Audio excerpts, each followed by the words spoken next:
Better put those things away before somebody loses an eye or something. Anyway, my cat's been whining. Running kind of low on canned cat food, so I'm starting to wean him back, and he's not taking to it like a champion. So, welcome. It is the 9th day of the second month of the 2025th year of our Lord. Thank you. We are here. We are still alive, existing for whatever reason. Still breathing. Still, heart's still just beating for some purpose. And that purpose today, we found that purpose to be, I just got off from thingiverse.com, downloaded a few compound bow STL files, and we're going to put them together in Shaper. And I'm just going to take my files, and it doesn't matter what it is. It doesn't matter what it is that I'm trying to get onto Amazon. It doesn't matter if it's meant for a crossbow or a compound bow or not. I'm just going to stick it on there in like a way that appears to make sense. Okay, I'm just going to stick it on there, and we're going to upload that picture of the compound bow with this stuck to it. Okay, but then we're also going to send we're going to upload a second photo of this vertical sitting next to it. Okay, and then after it gets posted, if they accept it, what we're going to do is we're going to wait 24 hours, and then we're going to delete the first photo, and then this is going to slide up to be the main photo of our product. And then we're just going to do a little bit of we're just going to continue to do surgery and just kind of remove the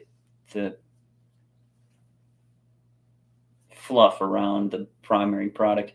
And that is how I intend to get things uploaded to Amazon. I've had some issues uploading these stupid hand rails. This guy right here, these covers, Picatinny rail ladder, and they're listed. There's like 4 of them listed on Amazon. They're selling them like crazy. I've tried twice to get it listed, and both times it's been banned and blocked. Now, I was real careful the last time I did my wording.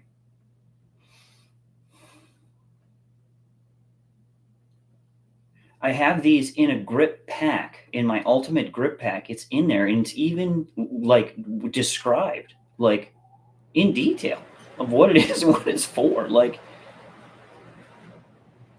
but listing it on its own failed. So I now have to put this. I might grab this file, this exact piece that's in my hand. Literally what's in my hand, and we're just going to stick it to the crossbow, and we're going to be like, oh, this is meant to cover your crossbow, or not your crossbow, your compound bow, your recurve compound bow. It's not a recurve, it's a compound bow. This is for your compound bow attachment. And then from there, you take that and you stick this to it, and then I don't know. We're gonna see what Amazon has to say. I'm allowed to upload X many. I don't exactly know how many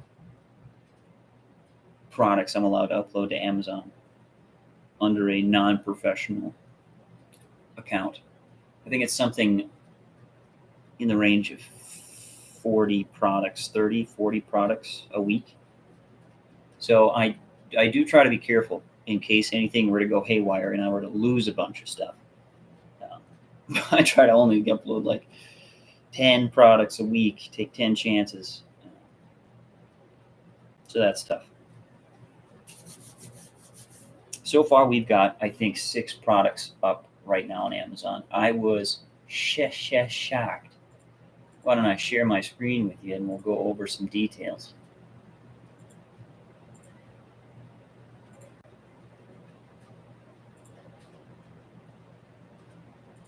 But actually, before we do that, I got to get this printer up and running. It's 11 o'clock. The plan for tonight is to print one of everything in the M-Lock that I don't already have a picture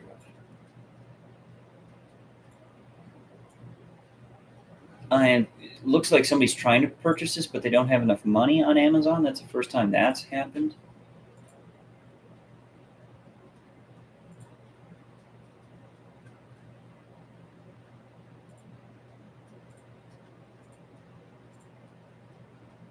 All right, so like this is the compound bow STL that we picked up. Let's jump on Amazon here.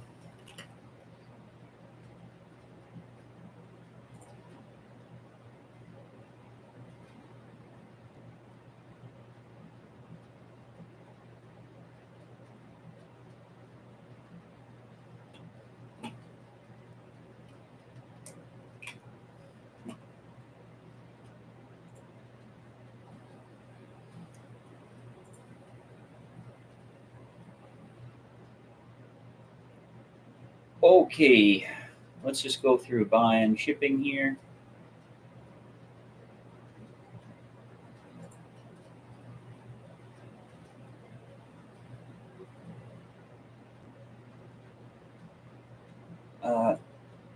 Let's go with what's the maximum I can do with that? Like 3.1, I think.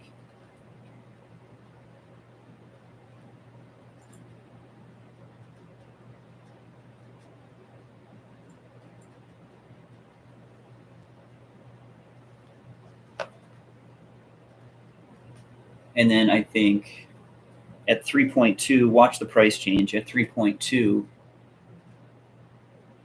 no, 3.8. Nice. What is it, 4.1?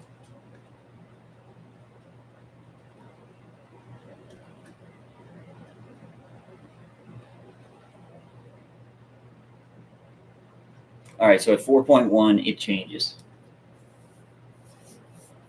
But then from 4.1, it doesn't change again until we get up to 8 ounces.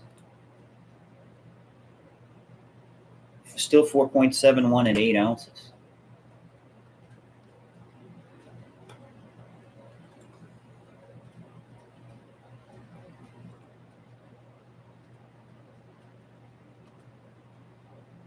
And there's kind of a significant jump there. See, we can go all the way up to 8.1 ounces. But then, I mean, that's the tier. So what was it? Pretty much nothing up until, well, there's a lighter. There's like a $4.16 one, something like that. I kind of like 471. You know, like, why do you want to pay the extra 50 cents? 40 cents, 37 cents, whatever it is. So that way I can put more stuff in there.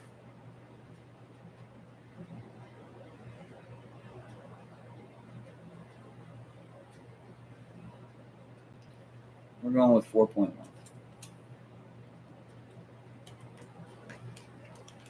Just got to keep the package under 4.1 ounces. And we're saving that 33 cents.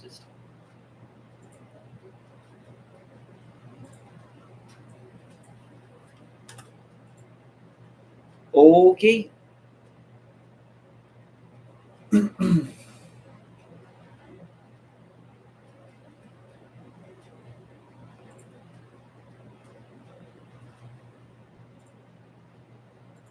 we're going to save this image as our last download here. So we're going to go download 17 now, and we're going to take it, do a description of the product. We've got hex cross white.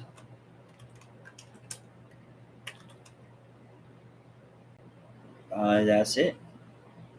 Hex cross white. It's not a hex pack. It's just the hex cross white symbol. That is it. And we can exit out of that. We're going to jump into our printer, Zebra printer. I'm going to delete the last guy that was in there.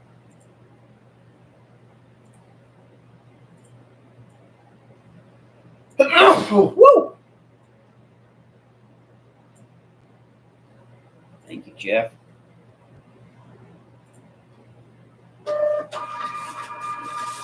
Just like that, Jeff is good to go.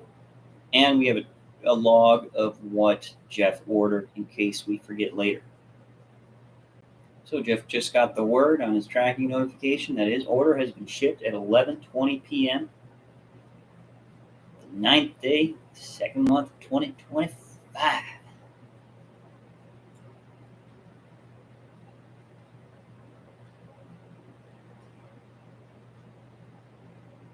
Oh, he's ouch, ouch. Gosh, your claws are so long. Yeah, you got such good claws.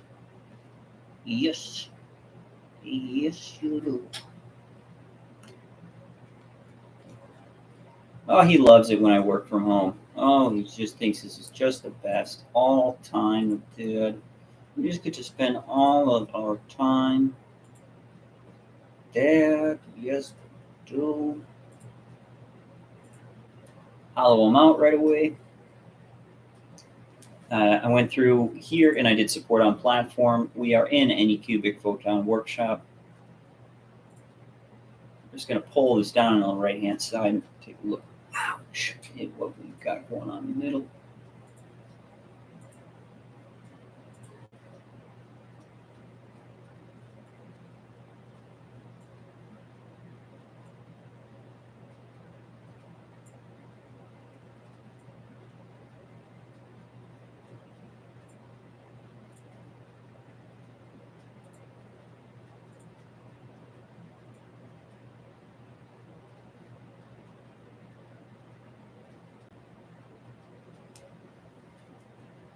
Right, we are good to go to print. This is a test print here. Because I can get away with printing this flat,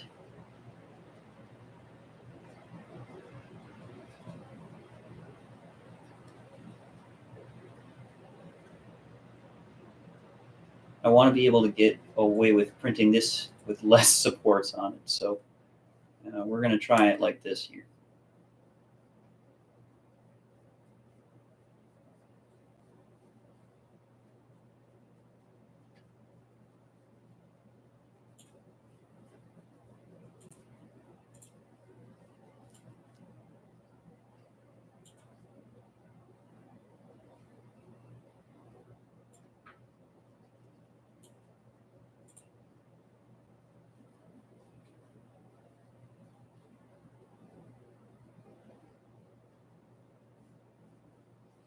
We need our angled foregrip. Is that on here? Hey.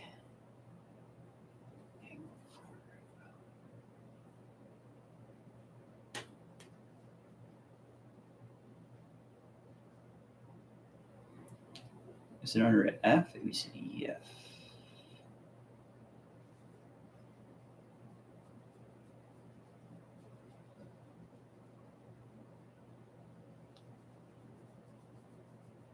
GripMotion.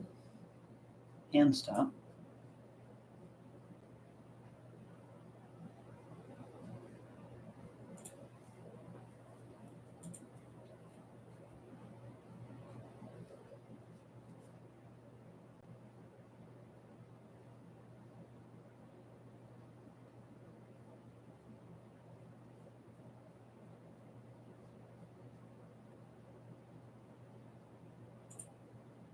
Oh, bother me.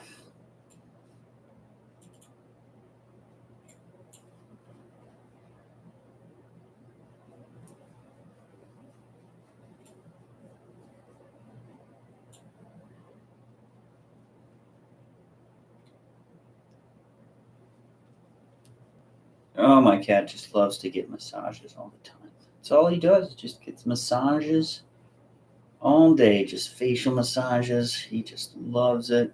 Oh, he's so spoiled. He gets to sit on my lap.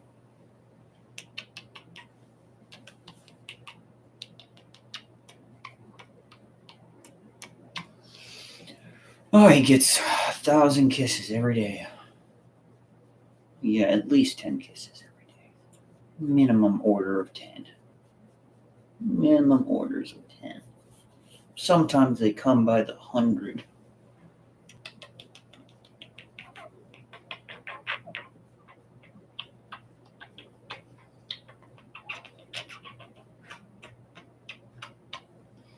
Oh, he likes it.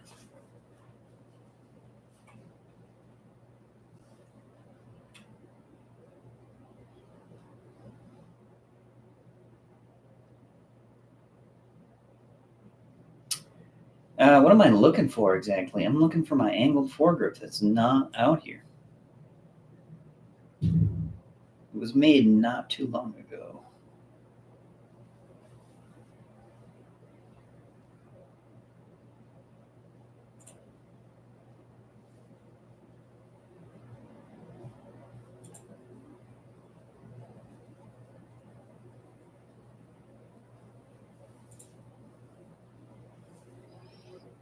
Re-export that.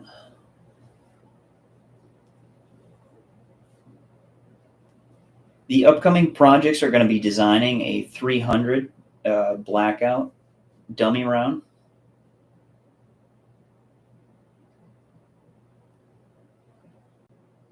So I'm going to have to pull some specs. I'll have to in and F that, and then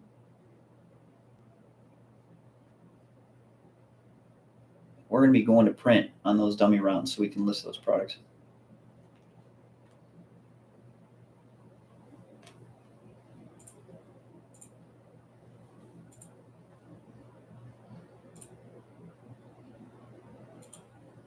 Extract files.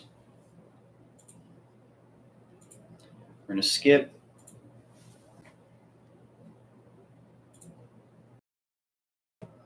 Jump to the printer. Go back to G for grip.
I wonder if there's if it even can be hollowed out anywhere.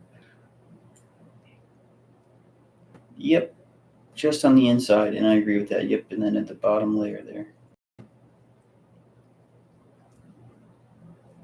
Nice.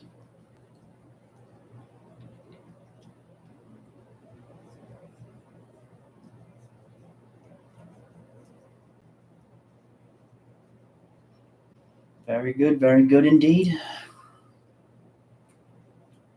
And then the other parts, I've got a bunch of them already, so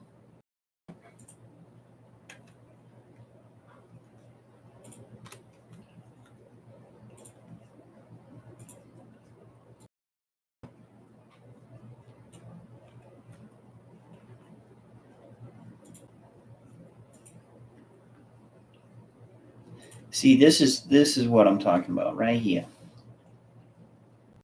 Waiting payment.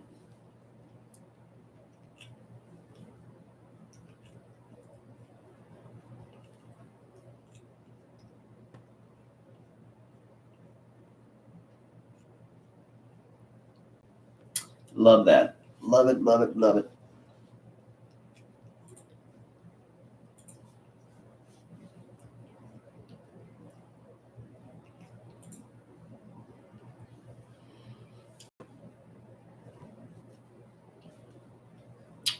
We gotta we gotta get more sales going in a day.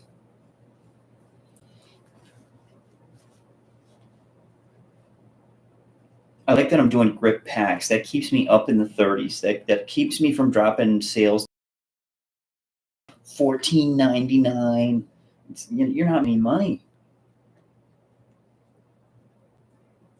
43 of 43 active. That's what I like to see. I want to show you. Oh, we've got these two.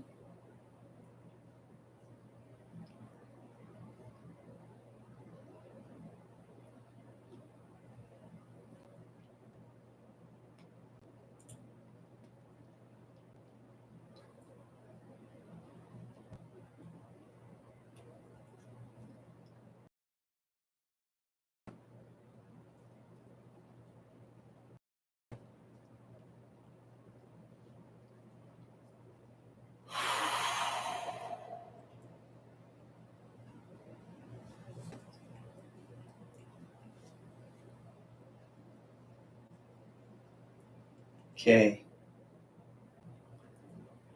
Doggone it, they're starting to nail me.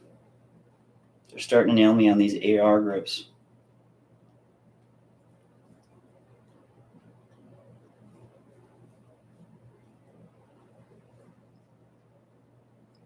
This is where the compound bow is going to come into effect. So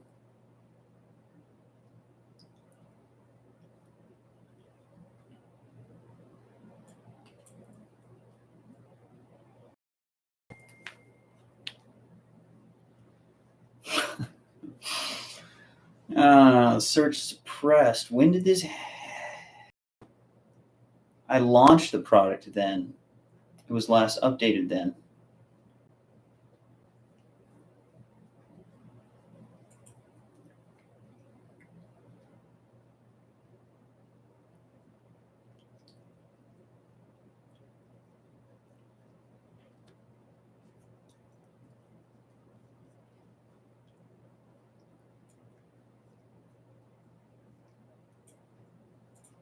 All right, we're gonna. I'm discouraged. Okay, when this happens, I get discouraged. I get like, oh my gosh. It's one of those things where like any day now they could just wipe you out. just be like, oh, all your products have to do with guns. We're just gonna take them all down. And it's like, you know what? You're not wrong. You're not wrong. Problem is, my competitors, you've got thousands, hundreds of thousands of gun products. They're saying they won't let me post stuff that can go into handguards. They're actually selling quad rail handguards on it. You can go on Amazon and buy a quad rail handguard on Amazon that amounts to your gun that you can attach this shit to. But they won't let. Oh, dude, it's okay. It's all right. We just got to get more creative. What happened here was this image landed in front of the wrong person. Also, maybe my account has been flagged, and they're like, "Hey, the last 4 things this guy has tried to post has been taken down."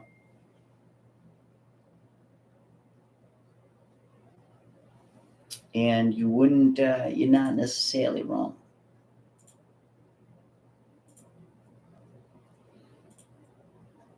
Here's what is the ultimate blessing right here. You want to see what the ultimate blessing is?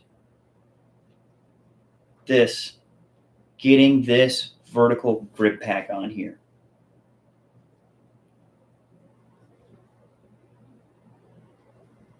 it still might get blocked.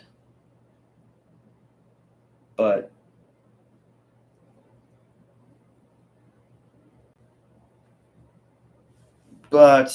for now, the image is up there at least.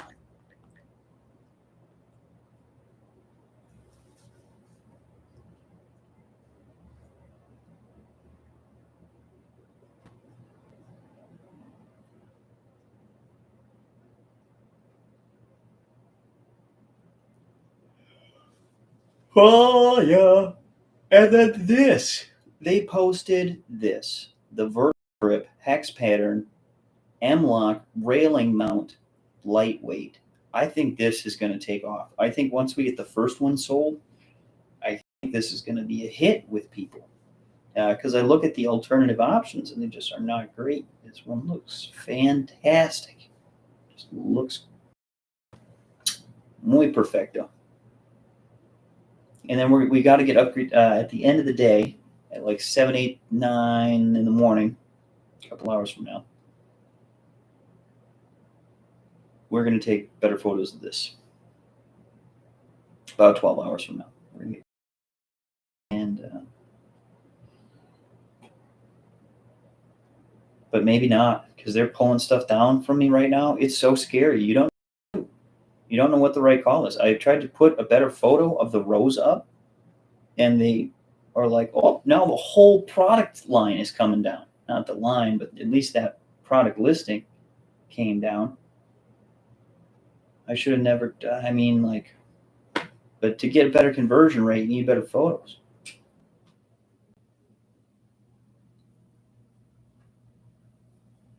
So let's just continue to work down the road of solutions here.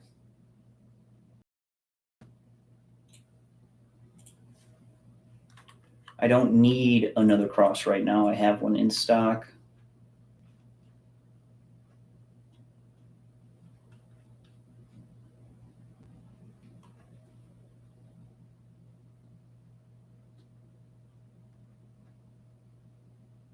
I mean, I'm scared. I'm scared to pull photos of all that stuff.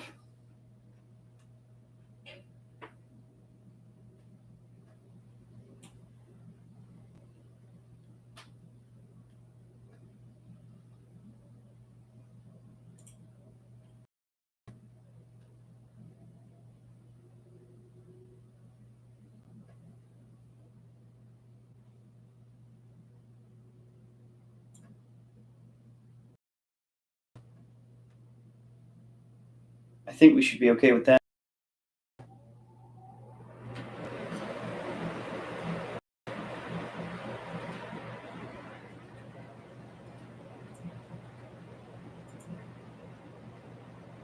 I just want to look at at this because this is one of the products that has to go out today. I'm not going to print 2 of it.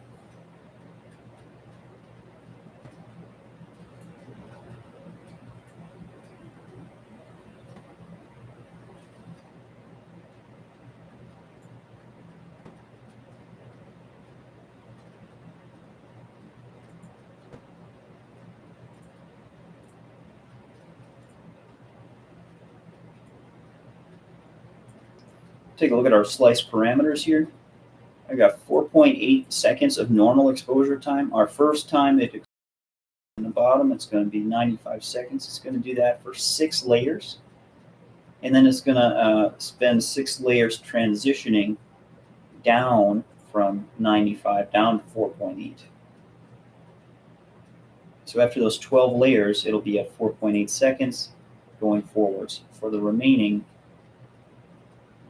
however many thousand layers it is. This is a breakdown of the blur on the image. As we zoom in here, you'll find that the image is softened somewhat here on the outside to help smooth some of the edges.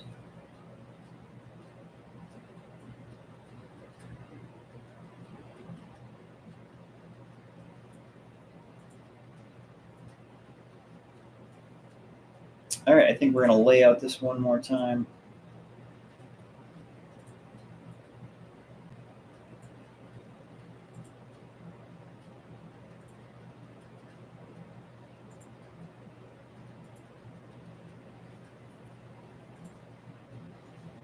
All right, good enough for me.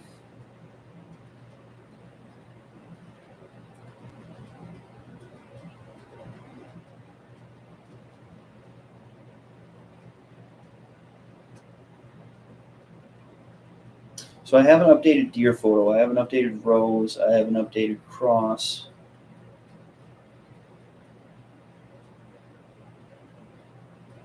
Phoenix, and I think I've got all of them.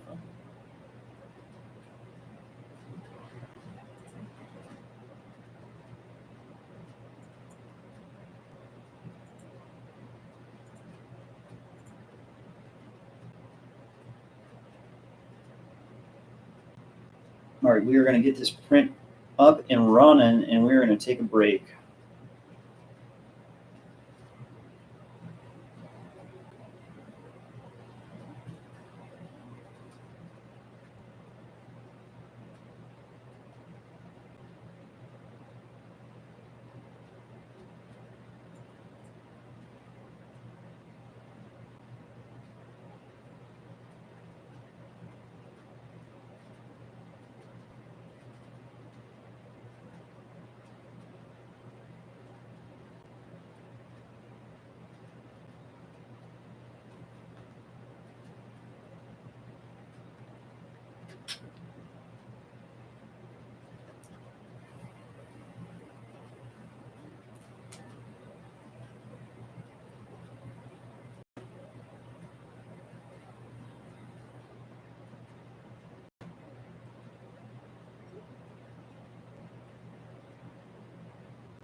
And now for our weekly visit with the good Dr. Watson. May I come in, Doctor? No, Mr. Bartell. You know me better than that. Of course, you can come in. I'm expecting you. I always look forward to these Monday evenings together, you know. Me too, Doctor. In fact, I always say this is the one doctor's appointment that never scares me. That's nice of you, my boy. Draw up your Good chair. Monday evening to you. Thanks.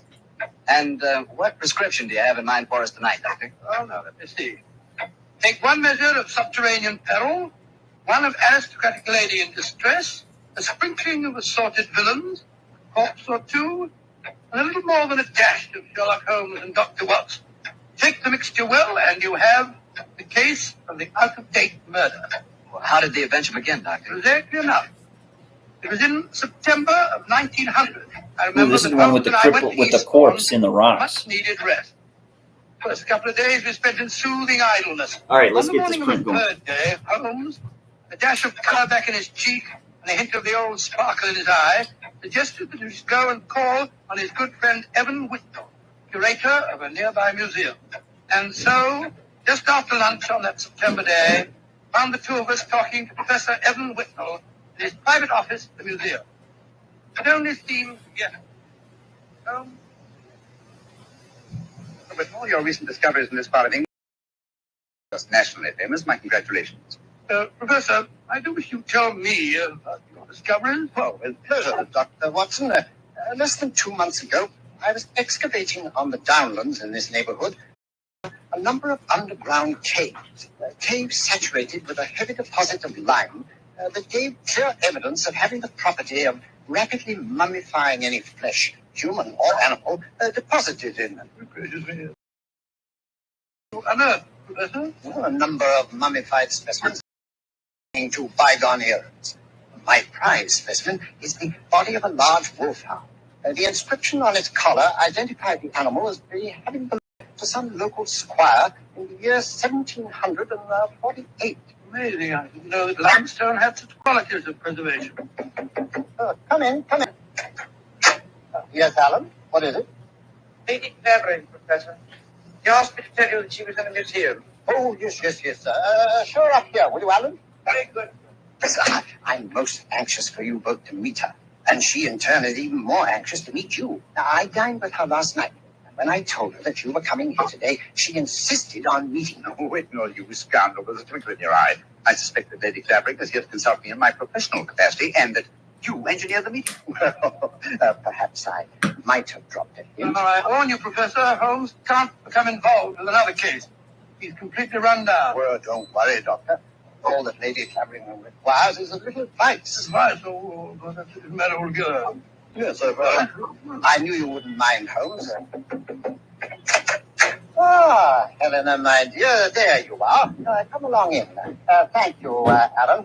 Allow me to introduce Lady Clavering, Mr. Sherlock Holmes and Dr. Watson. How do you do, Lady Clavering? Now, there you are, my dear. Sit down here. I may as well tell you, Helena, that our little plot has already been discovered. Oh, dear. And I was just getting ready to exert all my feminine wiles in an attempt to persuade you to help me, Mr. Holmes. Oh, I'm certain that you find it utterly irresistible, my dear Lady Clavering. You flatter me, Doctor. No, I mean it. The professor tells me that you're in need of a little advice, Lady Clavering. Yes, Mr. Holmes. I'll put my question simply.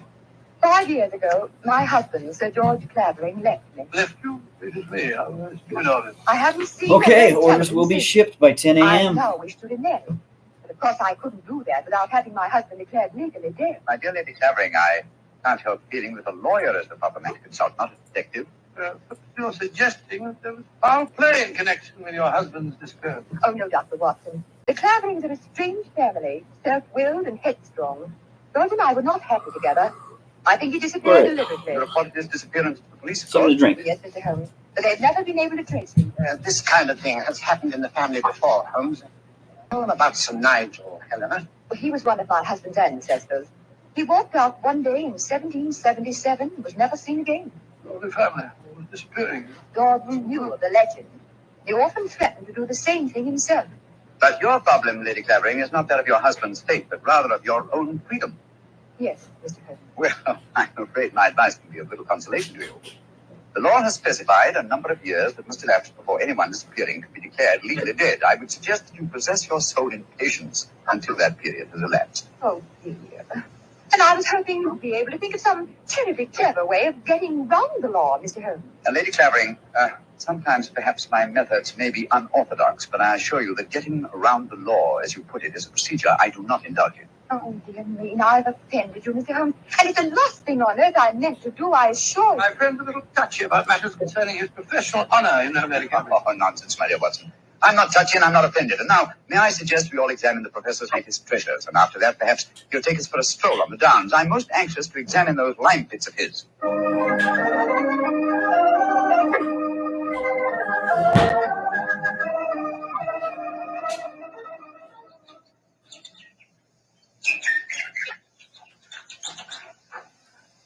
The lime pits are about a mile from here. It's a nice walk across the cliff tops. I'm sorry Lady Clavering didn't want to come with us. She's a charming woman, even though she did rub you up the wrong way. A beautiful woman, Watson, but I must confess her charm eludes me.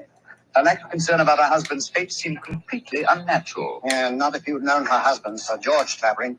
He was a tyrant and a bully, both in his home life and in the village. Hello? Who's this coming towards us? It's Timmy. Deaf Timmy. Timmy, they call him. in these Timmy. parts. Deaf Isn't Timmy. right in the head, poor fellow, but he's perfectly harmless. Has two passions in life, birds and bonfires. Hello, Timmy. I've got something beautiful to show you. Oh, it's so beautiful. Well, what is it, Timmy? Look, it's in my cap. See? Oh, isn't it lovely? It's robin's egg. I found it when I was bird nesting. Did you ever see such a blue egg? It's a beauty, Timmy. Where did you find it, my boy? Down by the lime pits. Oh, I'm going to build a lovely fire on the downs tonight. I'll let you come and watch it if you give me a shilling. Now, you be careful, Timmy, or you'll be in trouble again. Timmy doesn't get in trouble anymore now. Not since he had Sir George carried away. Sir George Clavering used to whip Timmy when he found him on the land. Timmy, tell me, how did you have Sir George, as you put it, carried away? Carried away. My birds about him. I told them how he used to beat poor Timmy, and they said they'd carry him off and drop him over the cliffs. and that's what they did, because he never came back again. Oh, Lord, here comes Harry, Sir George's brother. Now there'll be trouble. Timmy, you'd better run. Oh, no, Timmy can't run. He'll break his pretty blue egg. Timmy, get off my land. If I catch you here again, I'll take my riding crop for you. Timmy hasn't done anything. Go on, be off with you, you hear? I'll tell my birds about you. That's what I'll do. Oh, don't forget my bonfire. Colonel Scoundrel. Hello, Whitney. I would go to Timmy's Hello, bonfire. Harry. Have you met Sherlock Holmes Timmy, and Dr. Timmy. Watson? Oh, Sherlock Holmes, the professional nosy Parker, eh? Yes, Helena was just telling me about you. I'm very angry with her for talking to you about my brother.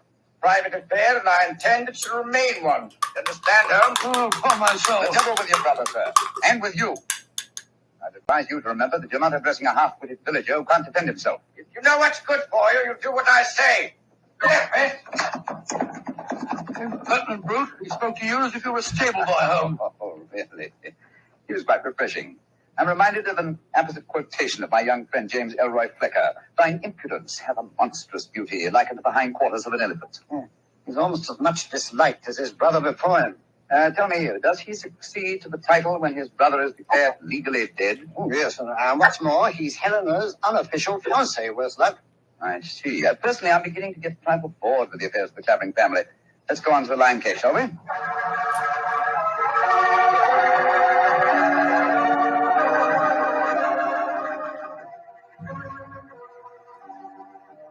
Oh, yeah, he was trying to convince his sister that to love him, so he killed the brother. Oh my gosh. these caves are amazing. They must be 50 feet below the level of the ground, aren't they, Whitnell? Well, more than that, I should say. Rock formation is most Dude's unusual. wife. A series of caves connected by a veritable honeycomb of tunneling. Yes. I think I'll light the lantern now. It's getting dark in here, and I haven't explored this particular cave before. And so I've had a wall cave in on me a couple of times, so you'd better watch where you're walking. Now we can see better. Let's go deeper, shall we? But do watch your step. Easy down here. Hello. Well, what's this in the crevice here? Looks like a mummified bird of some kind. It is a beautiful specimen. Judging by its markings, a black streak here and bars of white material, I'd say it was a peregrine. That's exactly what it is, a falcon. Dating back a couple of 100 years, I should say. And in a perfect state of preservation. Oh, this is a treasure, but come on, let's explore deeper. There's another cave over here. You hold the lantern up a little. Cheers to you.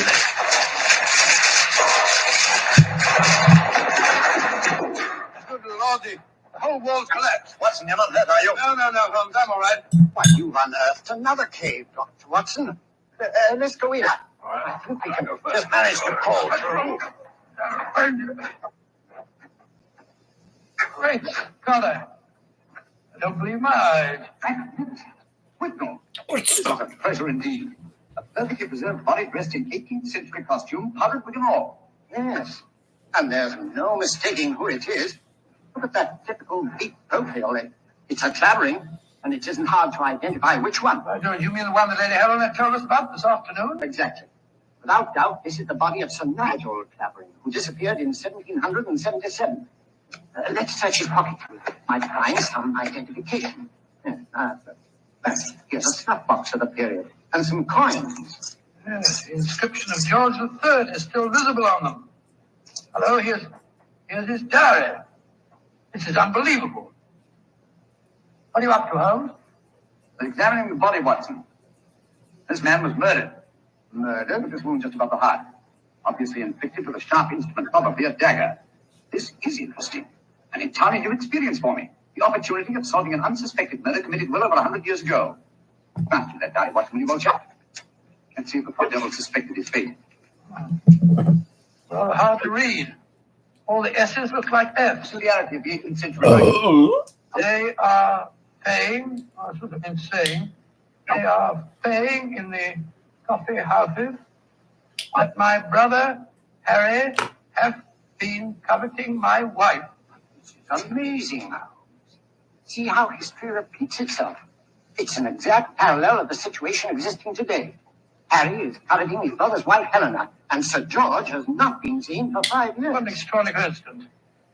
If it were one, As it is, it's one of the most ingenious frauds I've ever seen. Clothing appears authentic, so do the coins, the faded ink, the paper of the diary, and due to the peculiar mummification of the body, it would be almost impossible to say how long it's been here. Nevertheless, I'm convinced that this is a recent corpse, and undoubtedly that of Sir George Clavering. Well, what makes you so sure, Holmes? Writing in the diary. 18th century, used an S.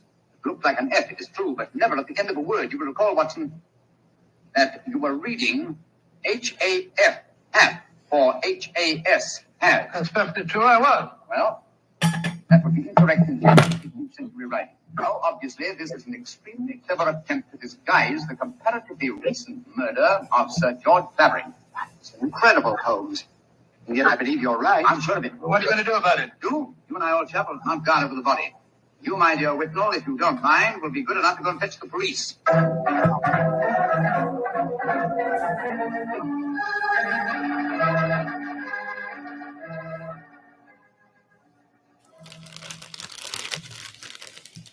Holmes, That's all, chap. what do you suppose is keeping the police? Whitnall must have gone over an hour. The lantern with him. Here we are, crouching in the dark in a smelly cave, just looking down the cliffs. With a mummified corpse. Do what? What I do? Uh-huh. Here comes the lantern. It must be Whitnall and the police. Whitnall! That you, Whitnall?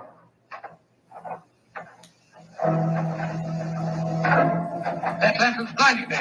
Is that you, Whitnall? Answer, can't you?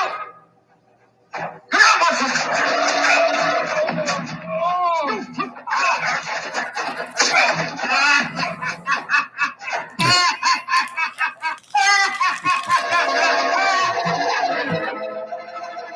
One of the better stories for sure.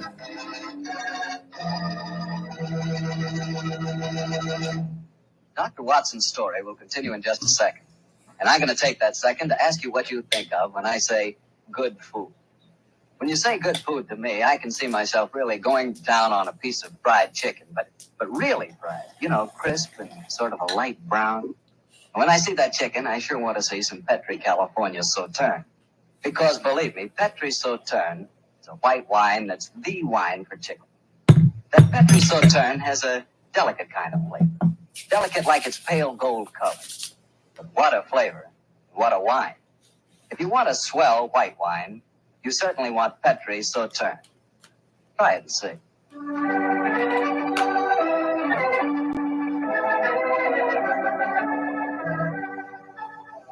And now back to Dr. Watson and tonight's story, the case of the out-of-date murder.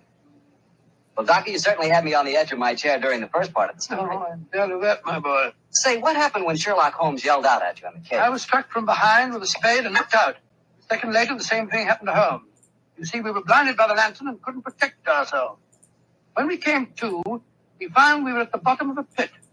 The walls were narrow and vertical, and I saw no earthly way of our getting out of the All right, pit. that is But as currently usual, underway. Holmes.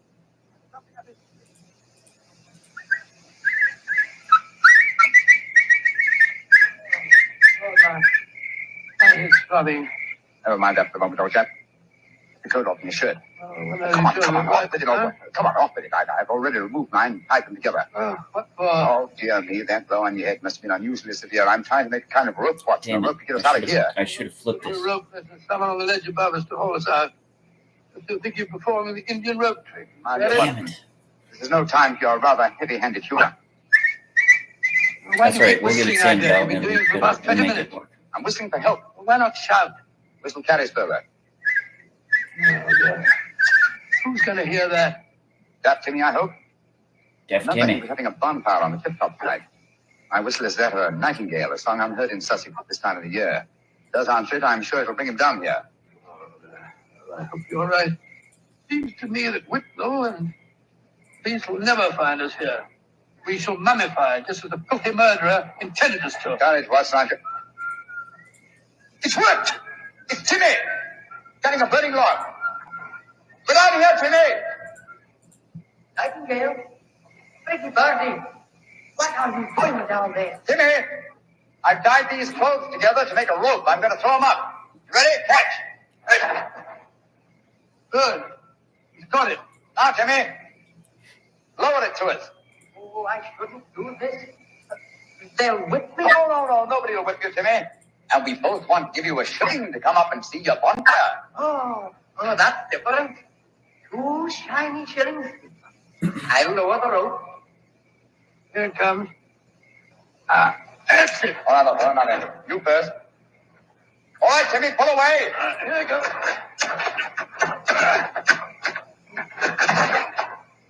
Splendid. I'm up, Holmes. I'll lower it for you. All right. I've got it. Look out now. Here I come.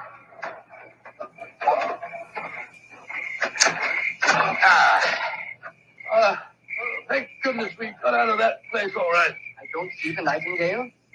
Oh, you must have him inside your coat. Well, never mind. We'll all go up to my bonfire and get warm. It's such a pretty bonfire.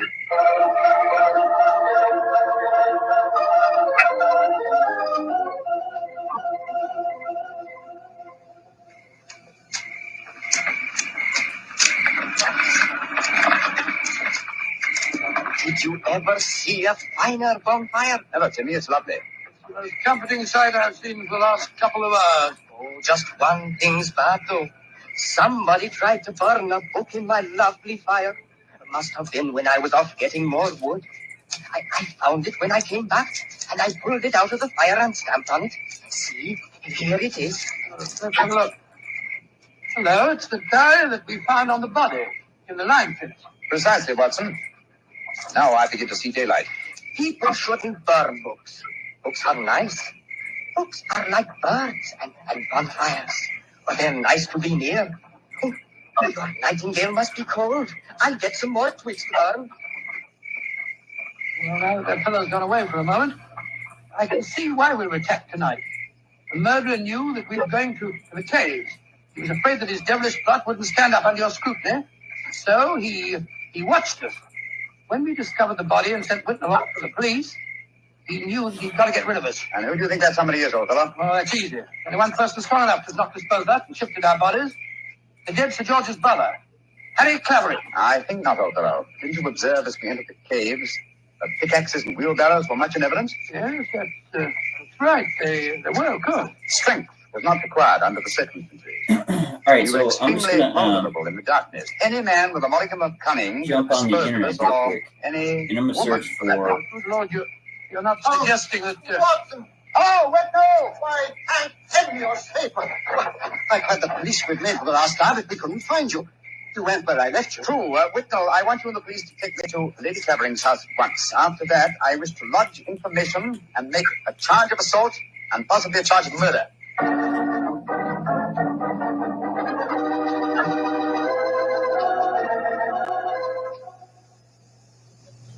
And that Lady Clavering story of how we found your husband's body. Horrible, Mr. Holmes. Horrible. But who in thunder could have planned such a devilish plot? Why did the murderer attack you and Watson? There, my dear Whitnell, you have the key to the murderer's identity. The man who so cunningly conceived and executed the murder of Sir George could never have bungled the job of disposing of Watson or myself unless he had meant to bungle it. You mean he didn't mean to kill us? Exactly. He merely wished us out of the way while the incriminating evidence was removed. You mean the diary? Of course I do. You will recall we found it partially burnt in Timmy's bonfire. That was Timmy. Who... No, my dear fellow. Surely it's obvious one person and only one. Knew that the diary was the key to the murderer's identity.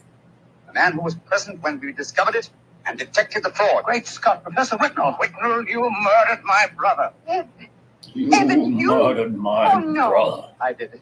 I love you, Helena. All these years has been nothing in my life that meant anything but you. How could you? I thought that if George were out of the way, I could make you care for me. And when I realized that you loved Harry, I was mad with jealousy. So I planned to conceal George's body forever. It was a clever plan. You said so yourself, Holmes. If it hadn't been for you, it would have worked. Yes, it was diabolically clever, Whitnell, but I'm afraid Those that no meddling amount of evidence kids. now can prevent you from paying for your crime. Sir George, I suggest Please that you work. instruct the police to come in. I just need a Our work is fully done. assembled compound. I don't need like parts and pieces. I need a fully functioning physical device. Just here at to model. I need the visual model. Holmes, look there on the point. Timmy's bonfire is still burning away. Yeah. Timmy's a simple fellow with simple tastes. Why are you so gloomy? You solved the case brilliantly. My dear fellow, my I paid him. Evan Whitmore was a good friend, an old one, instrumental in sending him to the gallows. Well, he richly deserved Yes, it. yes, I know he did. It's depressing just the same. Come on. Continue our walk home across the down.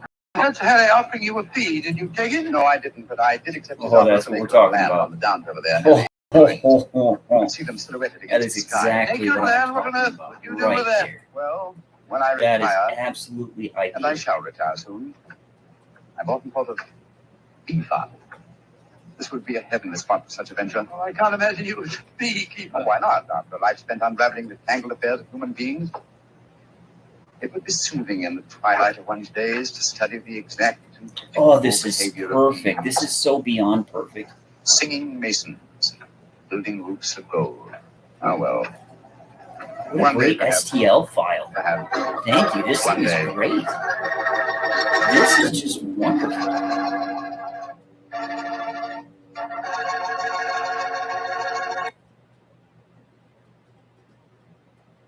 Wow. Wow, wow, wow, wow, wow.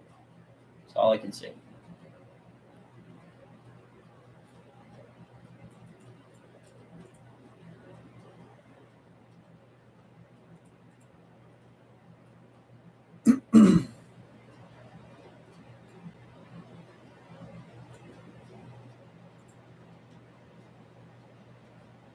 Okay, so what I need to do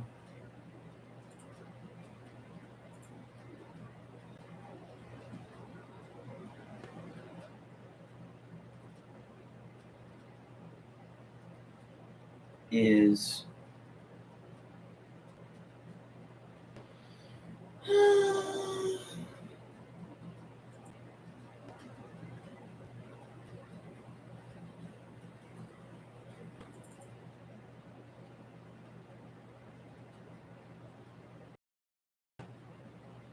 I think 4.7 has STLs in it. It does.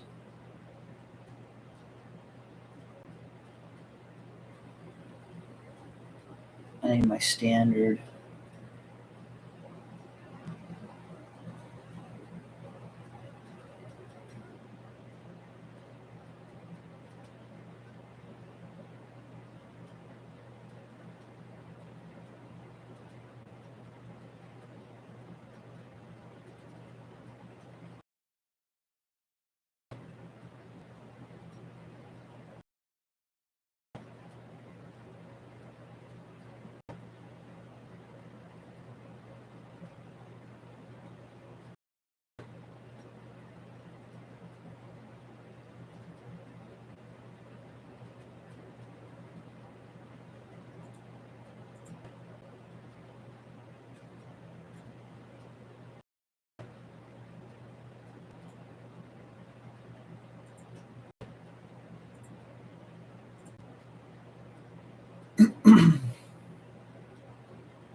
All right, we're doing it from the beginning. Going back. Oh, I don't want to do that. Oh my gosh, I don't want to do that. It's got to be in here. Tell me I don't have my standard grip in here? Everything's 4 grip. These are the grips.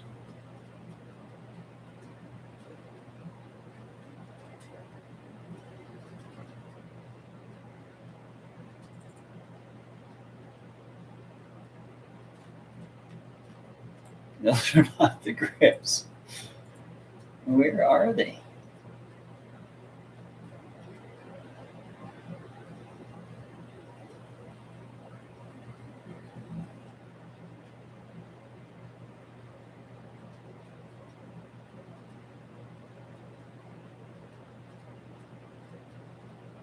They're not in there. There's not a whole lot of files in there. So we're just going to go back and export it all as STL, individual files, extract. So we've got everything. I hope this works. I hope they're dumber than I am.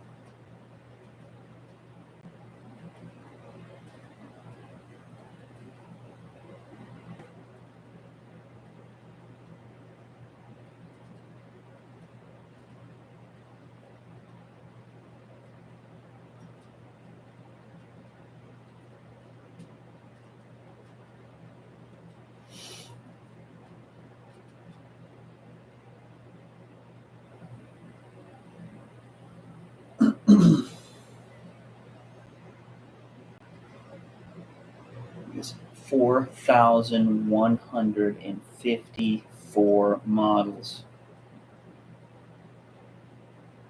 We've been on that one for a while. I've got some big projects, but I've never had so much on one build plane, essentially. Like my assembly machines are complex, but I don't have like this many massive files loaded, or each one has, my geometry is fairly simple.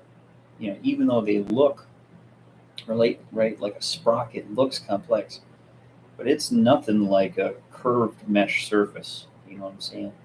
Like that dragon head, or the grip with the teeth on it, the stimpling, whatever it is. Nope.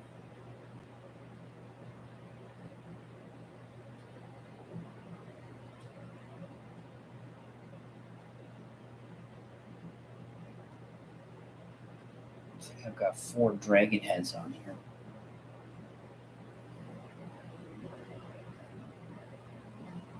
Alone. To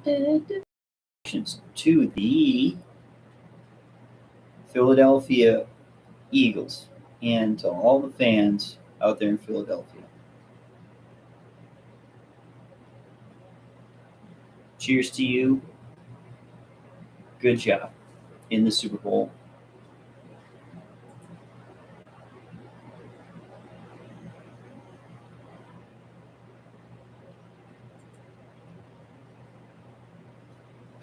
It's going to take a minute.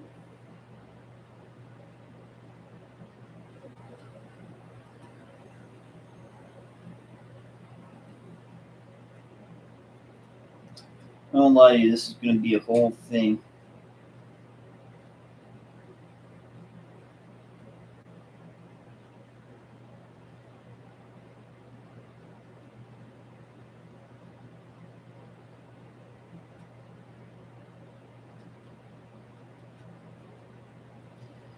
This is going to be a lot of work just to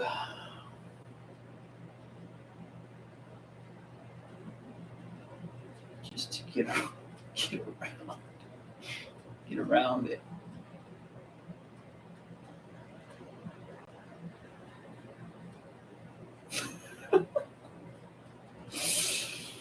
This is so ridiculous. It's just.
All right, we've got options here. I believe this is it.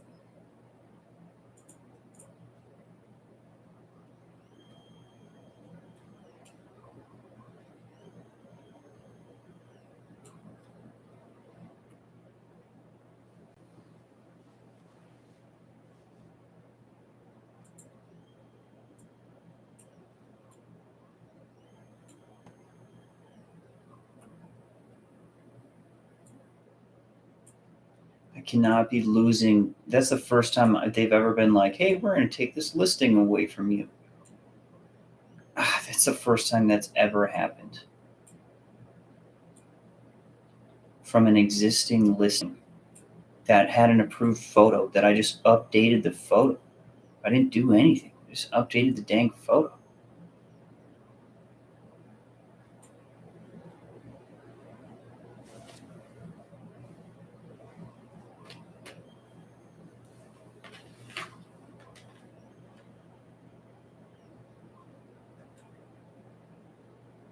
So what we're going to do is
I don't know how we're going to put it together exactly.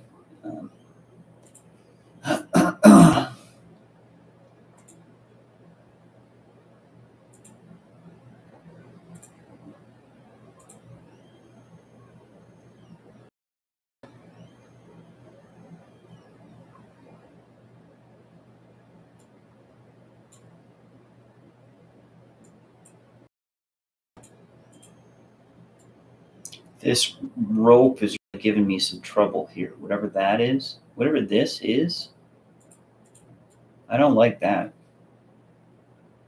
That's not okay. What the hell is that?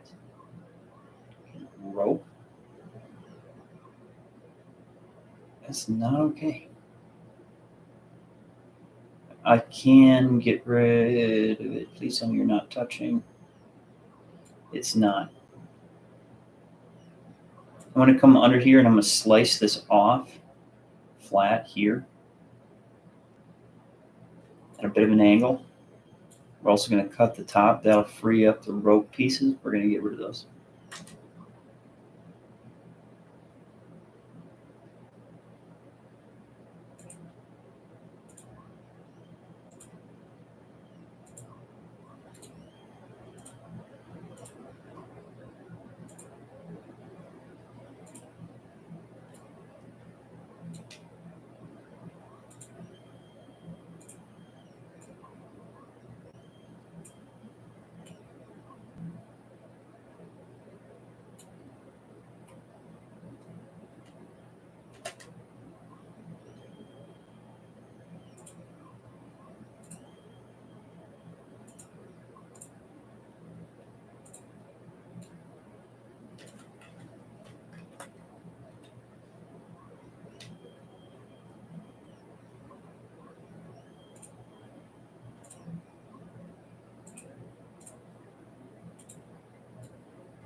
It's going to be tough on it. We're definitely going to slice some stuff off, and that's. I hope that's okay.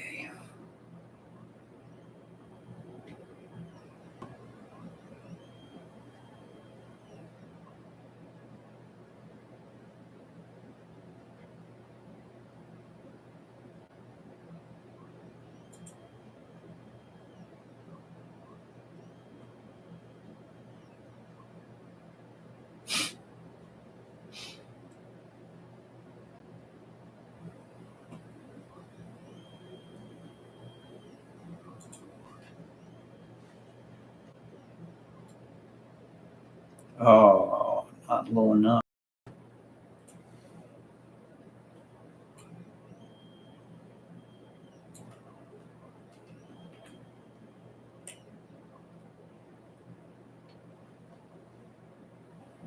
Looks like we're going to need to expand that cube a little bit here.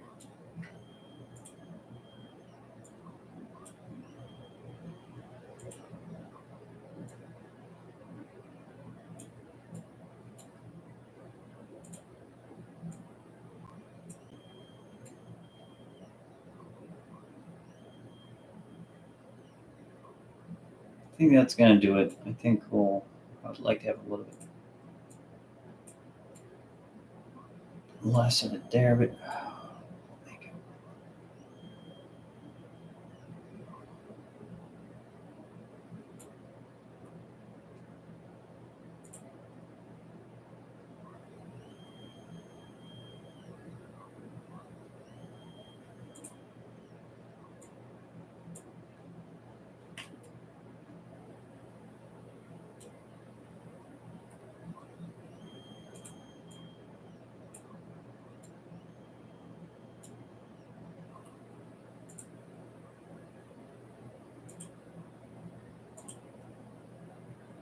what I want.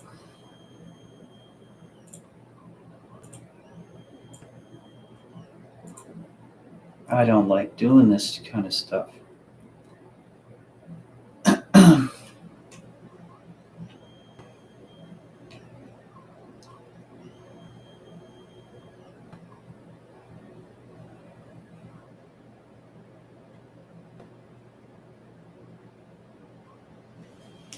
Come on, computer.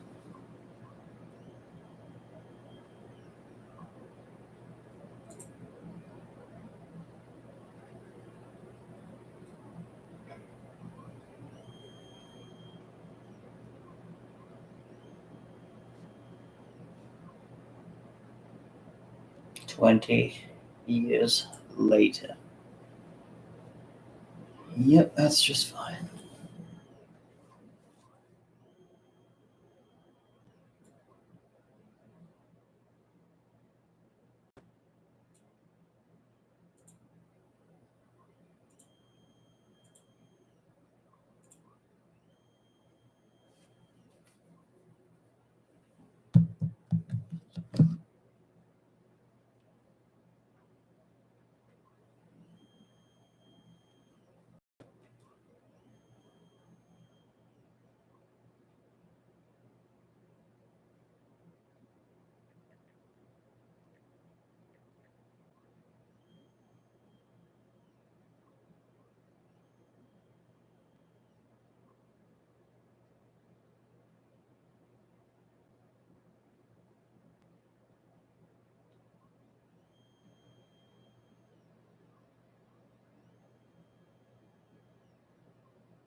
Well, Mr. Bell, the story began on a certain September afternoon more years ago than I like to admit. Holmes and I were seated in our Baker Street lodgings, having returned a few hours previously from a proved far from restful as far as I was concerned. I worked wonders for my old friend. There was a distinct touch of usually pale face, and I knew by the sparkle in his eye that he was happy to be back in harness. As he sat there skimming through the letters that had accumulated during his absence. Watson, has it ever occurred to you that the entire course of history might have been changed, probably for the better, if paper and ink had never been invented? Oh, rubbish. It's good to be back in Baker Street again, eh, Holmes? Yes. Back to the routine of stupid letters from stupid people after 2 peaceful weeks at the seaside. Peaceful. You spent most of your time solving the problem of the lifeguard, the calabash, and the dying nursemaid. Merely a routine matter, Watson, though it did have its points of interest. Anything startling in this morning's post? The usual trivialities. The Duke of Greenock suspects the Duchess of planning to elope with the underfootman. Oh, knowing the Duke, I can't say that I blame her. Quite. Doesn't anyone use imagination in committing crimes anymore? Aha. This looks more promising. Oh, what is it, Holmes? I shall present my problem to you at 3 o'clock tomorrow afternoon. It's almost 3 now, and the letter's dated yesterday. Doesn't sound particularly promising to me. Who's it from? It's simply signed Ferdinand. Very odd. Holmes. It might be royalty. Only reigning monarchs sign themselves to strangers simply by their first names. If you're referring to Ferdinand of Spain, he's dead, you know. Well, you're pulling my leg. Still, I can't recall a Ferdinand on any current European throne. Nor can I. And yet there is a certain tone of royal peremptoriness in the phrasing. Where's the front doorbell? It's exactly 3 o'clock. That could be him now. Yes. While Mrs. Hudson answers the door, suppose we have another look at this note. Expensive paper, written with a quill pen. And the presumably august scribe was unfortunate enough to get a smear of ink on the outer side of her right little finger. Why do you say her right little finger? It's a woman's writing. Oh, who's writing? Come in. Yes, Mrs. Hudson? You have a visit to Mr. Holmes, and she's got a wee dog with her. She said you might be expecting her. Very well, Mrs. Hudson. Show her up, please. Yes, sir. A woman and a wee dog. And here we are waiting for royalty. Watson, I've sometimes observed a distinctly snobbish strain in you. Most regrettable in these democratic days. Democratic, I'll be conservative all my life. Oh, Mr. Sherlock Holmes, you dear, dear man. Oh, I've heard so much about you. Oh, I suppose you're wondering who I am. Naturally, madam. Sit down, won't you? May I introduce my friend, Dr. Watson? How do you do, How do madam? you do? I'm Mrs. Frampton, Mrs. James Frampton. That's the Buckinghamshire Framptons, you know. And I've traveled all the way up here with darling little Buzzley. And she does hate trains, don't you, sweetheart? By the way, Mrs. Frampton, would you mind telling me why you signed your note, Ferdinand? Why, Mr. Holmes, whatever makes you think I wrote you a note? Among other things, the slight trace of an ink stain on your right little finger. Oh, dear. It's so simple when you explain it, isn't it? Right. Well, since you're so clever, I did write that note, but only because Ferdinand here asked me to. Yes, the darling dictated it all by himself. He said, and I wrote it all down for him. What a bullshit. Dog writing notes. Don't you think, Mrs. Frampton, that if your dog has any problems, a veterinary surgeon would be the logical person to consult? Oh, dear, now you've upset him. He's so terribly sensitive. Dr. Watson, I wonder if you'd mind taking him out for a little walk. Oh, me? Yes. I'd much rather he was out of the way when I tell Mr. Holmes about him. He's so human, you know. I'm quite sure he understands every word I say. Oh, please, Dr. Watson. Oh, really, madam, I Come, don't think Watson. Can't you see the little fellow's dying for some air? I think a little walk would do you both good. Well, come along, you little black little fella. Come on. And now, Mrs. Frampton, may I ask what has brought you to see me? Well, Mr. Holmes, 2 weeks ago, one of Bertie's gold collars was stolen. And a week after that, he was sent back to me with a very strange note. You have the note with you? Yes, it's here in my purse. Put your hands up, Mr. Holmes. Well, That's right. do you mind pointing that revolver another way, Mrs. Frampton? I have no intention of pointing it another way. Furthermore, you'd be astonished at my skill in using it. Not at all. Oh? When a woman has the audacity to call on me with the outline of a revolver plainly visible through the side of her purse, I naturally assume she's able to use it. You knew I was armed, and yet you I didn't... regret to say that sometimes my curiosity overcomes my caution, and I was very curious as to the purpose of the ridiculous rules of the letter-writing dog. I still am. You'll very soon see. Go and sit in that upright chair by the desk there. Mr. Holmes, I assure you I won't hesitate to use this revolver. Go over... Very well. Sit down in it. With your... That's it. I was admiring these handcuffs on your mantelpiece. They'll do very well to fasten you to the chair. Put your hands behind you. Thank you. What's the game, Mrs. Frampton? Daylight robbery? Yes. Or murder, if you don't help me. You realize that my friend is liable to come back at any moment? Oh, no, Mr. Holmes. That beastly dog was a deliberate device to separate you and your friend. A colleague of mine will see that Dr. Watson is taken care of as soon as he gets out. And now, Mr. Holmes, I do hope you're not going to be too difficult. Come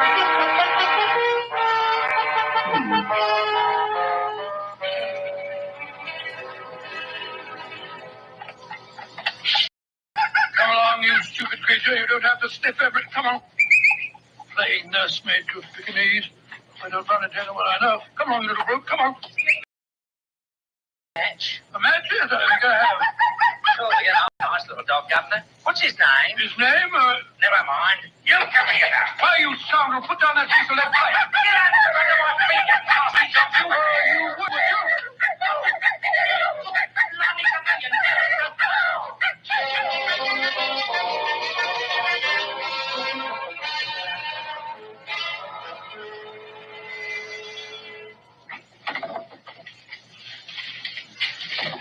Madam, if you'll just tell me what you're looking for, I'll be delighted to tell you where to find it. There's no sense in messing all my files up.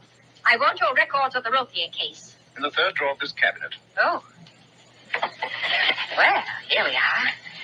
N-O-P-Q Randolph. Rothier. Well, thank you, Mr. Sherlock Holmes.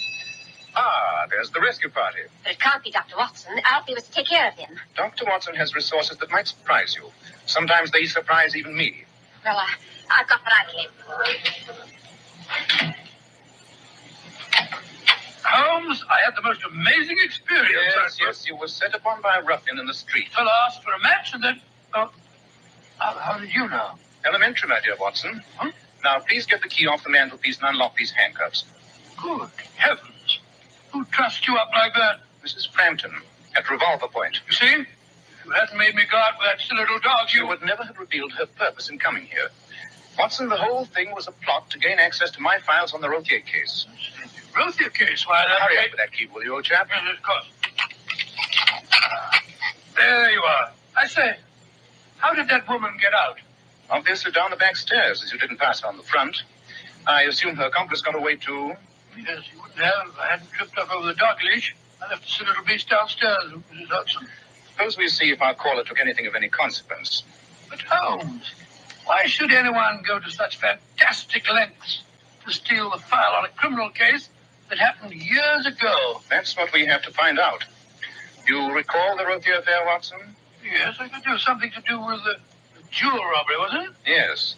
Rothier and his English accomplice, a gentleman known as Stuttering Steve Hacker, stole the famous Shrewsbury emerald. Yes, of course. The jewels were never recovered, but I was instrumental in bringing the men to justice. I remember it now. Rothier was killed resisting arrest, wasn't he? Yes, and Stuttering Steve Hacker was sentenced to 7 years in Dartmoor.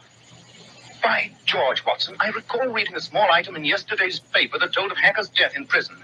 That's the answer. You mean that on his deathbed, Hacker might have told someone the secret of where the jewel is hidden? Precisely. The key to that secret must lie in these files. Let me see. Yes, I recall the case vividly now. There was a small piece of paper found on Rothier's body, an apparently meaningless series of numbers and figures. It was here in the file. Now, she's got away with it, Watson. I deserve to be kicked from here tonight. Holmes, now listen to me. I was going through the file a few weeks ago, making some notes for my stories, and I remember coming across that slip of paper. I copied the figures down in my notebook. Bravo, Watson. I don't know what I'd ever do without you. Just a minute. Here they are. Here we are. Here are the figures. T2N302S50. What the deuce does it mean, Holmes? I don't know, but I think I may have a glimmering. Get your coat and hat, old chap. The game's afoot. Where are we going? To Scotland Yard. And then I hope we'll be on the track of the Shrewsbury emeralds.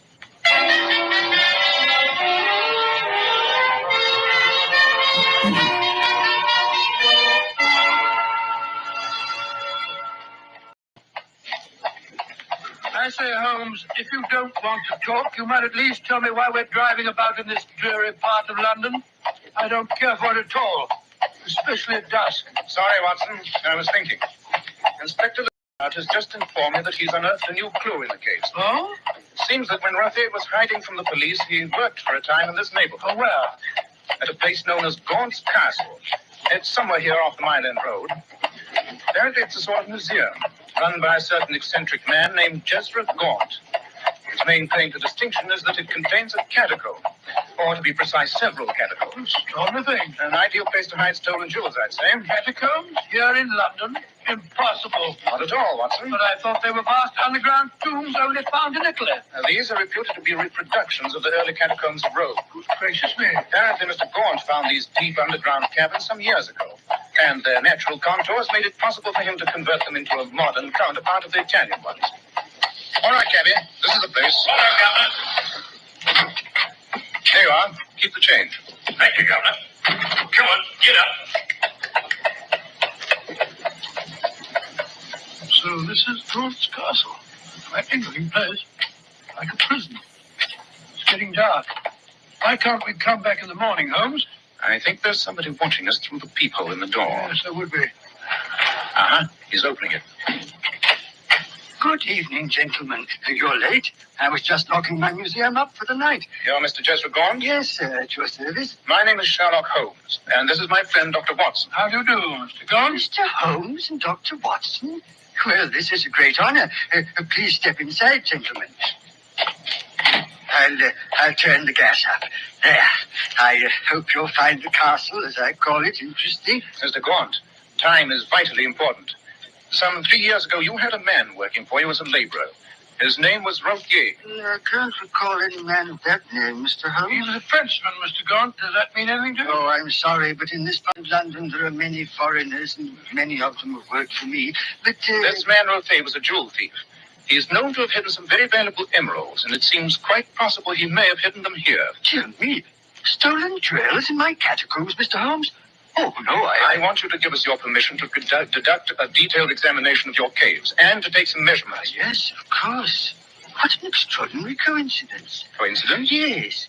A man and a woman were here a little while ago. I didn't pay much attention to them as they entered, but I happened to observe them later in the catacombs. They were taking measurements. By Jove, Holmes. Go on, Mr. Gaunt. When they saw I was watching them, they were very evasive and left after a few moments. Until you mentioned taking measurements, the whole incident seemed unimportant. It was far from unimportant, Mr. Gaunt. They're desperate. We must work fast. May we start our search at once? Of course, of course. I'll go and light the gas. Extraordinary business. Holmes, Mrs. Frampton, that accomplice who attacked me, must have come here straight from Baker Street. Yes, and they'll be back. Probably tonight. Apparently haven't succeeded in deciphering the code. And neither have we. Watson, it's a battle of wits. Oh, really? They won the first round. Let's hope we can win the second.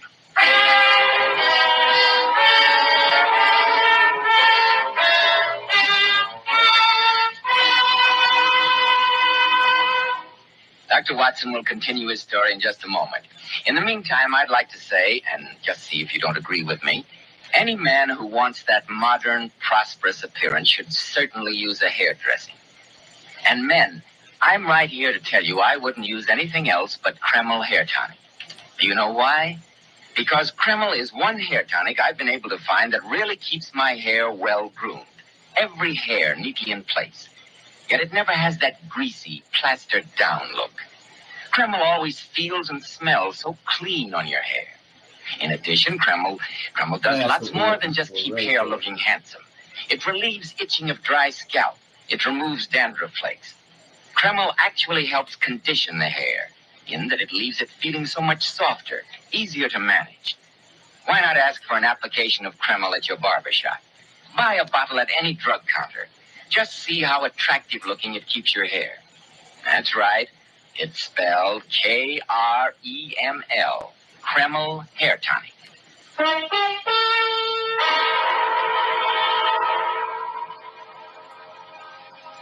Well, Dr. Watson, how did you and the great Sherlock Holmes make out when you explored the underground caves? For that first hour, we searched that strange place exhaustively without finding a clue. Then I remember we descended into one of the deepest and darkest caves. Must have been a weird picture as we stood there, our voices echoing hollowly.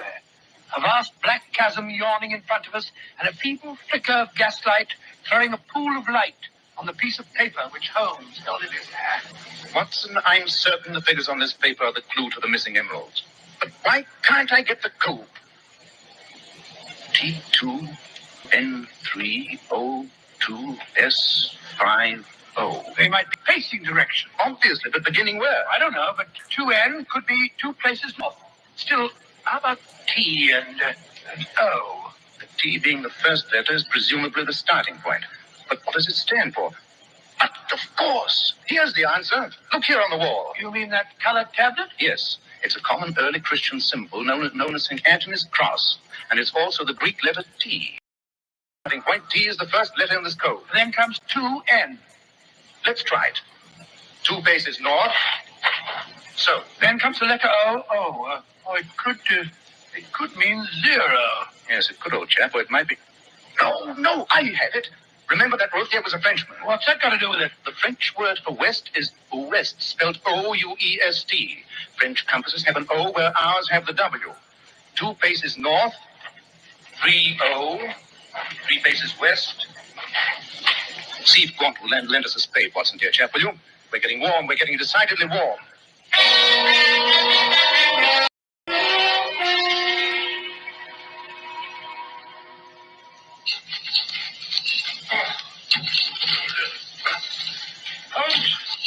Holmes, I think we've drawn a blank. So do I. Yet the code is a logical one. 2 paces north, 3 west, 2 south, 5 wait. Wait a minute. Paces are inaccurate, Watson. They vary.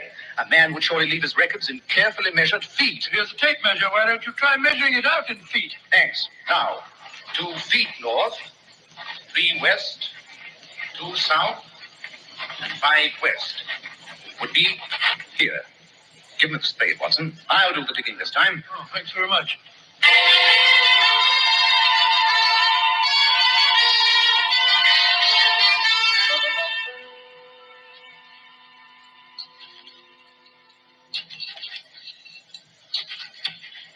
Holmes, if you dig any deeper, you'll come out in Australia. And yet I know we're basically on the right track. What an unmitigated idiot I am. Watson, look on the other side of this tape measure. What's on it? It's marked in meters. Routhier was French. Now we have the answer, Watson. 2 meters north, 3 west, 2 south, and 5 west. Give me the spade again. Yeah. If I'm wrong this time, I'll retire from my profession. What's that? It's a metal box. Watson, unless I'm very much mistaken, we've found the Shrewsbury Emerald. Great stuff.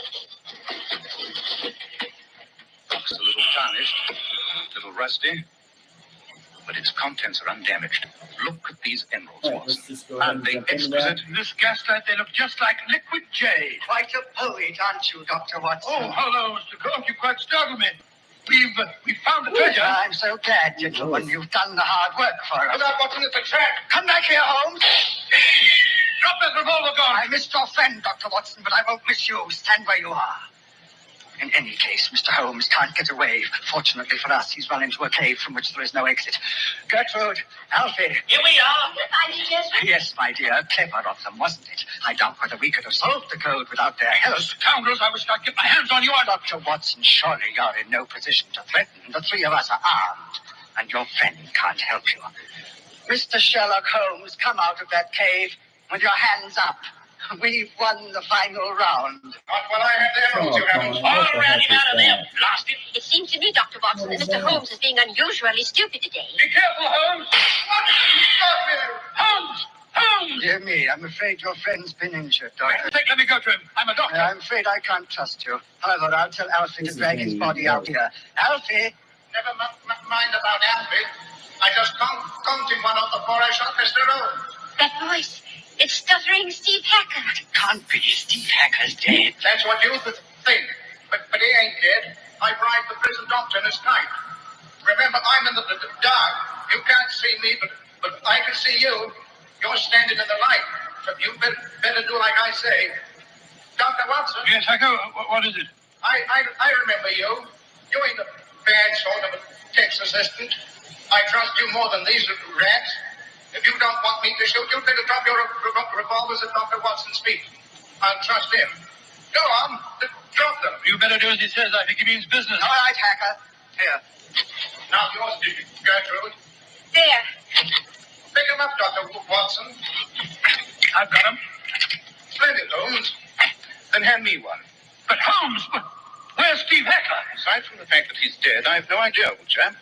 I took the liberty of impersonating him, or rather his ghost, temporarily. You shot Alfie. Certainly. He was about to shoot me. But he is not quite dead, unfortunately. And now, Watson, old chap, I think it's about time we turn this unsavory little gathering over to the police.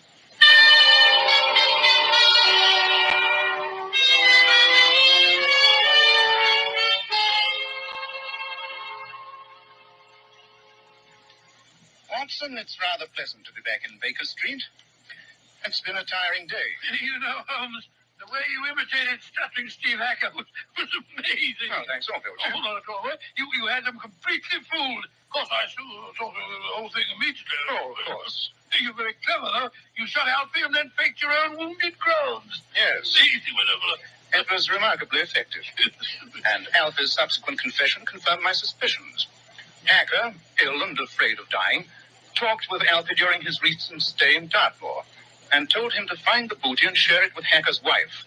But Alfie, as soon as he was released from prison and thinking Hacker dead, decided to get it all for himself and his accomplices. As pretty a tangle of criminality as I ever ran into. Perhaps your return to practice won't be as dull as you think. Come in. Excuse me, Mr. Holmes, but about the dog. Dog? What dog? The nice, sweet fellow the lady brought this afternoon. He's still downstairs. I gave him a bath and a nice big beef bone. Now, what do you want me to do with it? An intriguing problem. You see now. He's been cooped up a long time. Oh, here it comes. I think it would be an excellent idea if Dr. Watson took him for a nice walk. Oh, nice walk, but Holmes, I'm very tired. I don't want Oh, come, Watson. Remember, he's quite a remarkable animal. He wrote a letter. He convinced you that he was royalty and then undoubtedly saved your life. I think you owe him a little consideration, don't you? Well, of course, if you put it that way, I suppose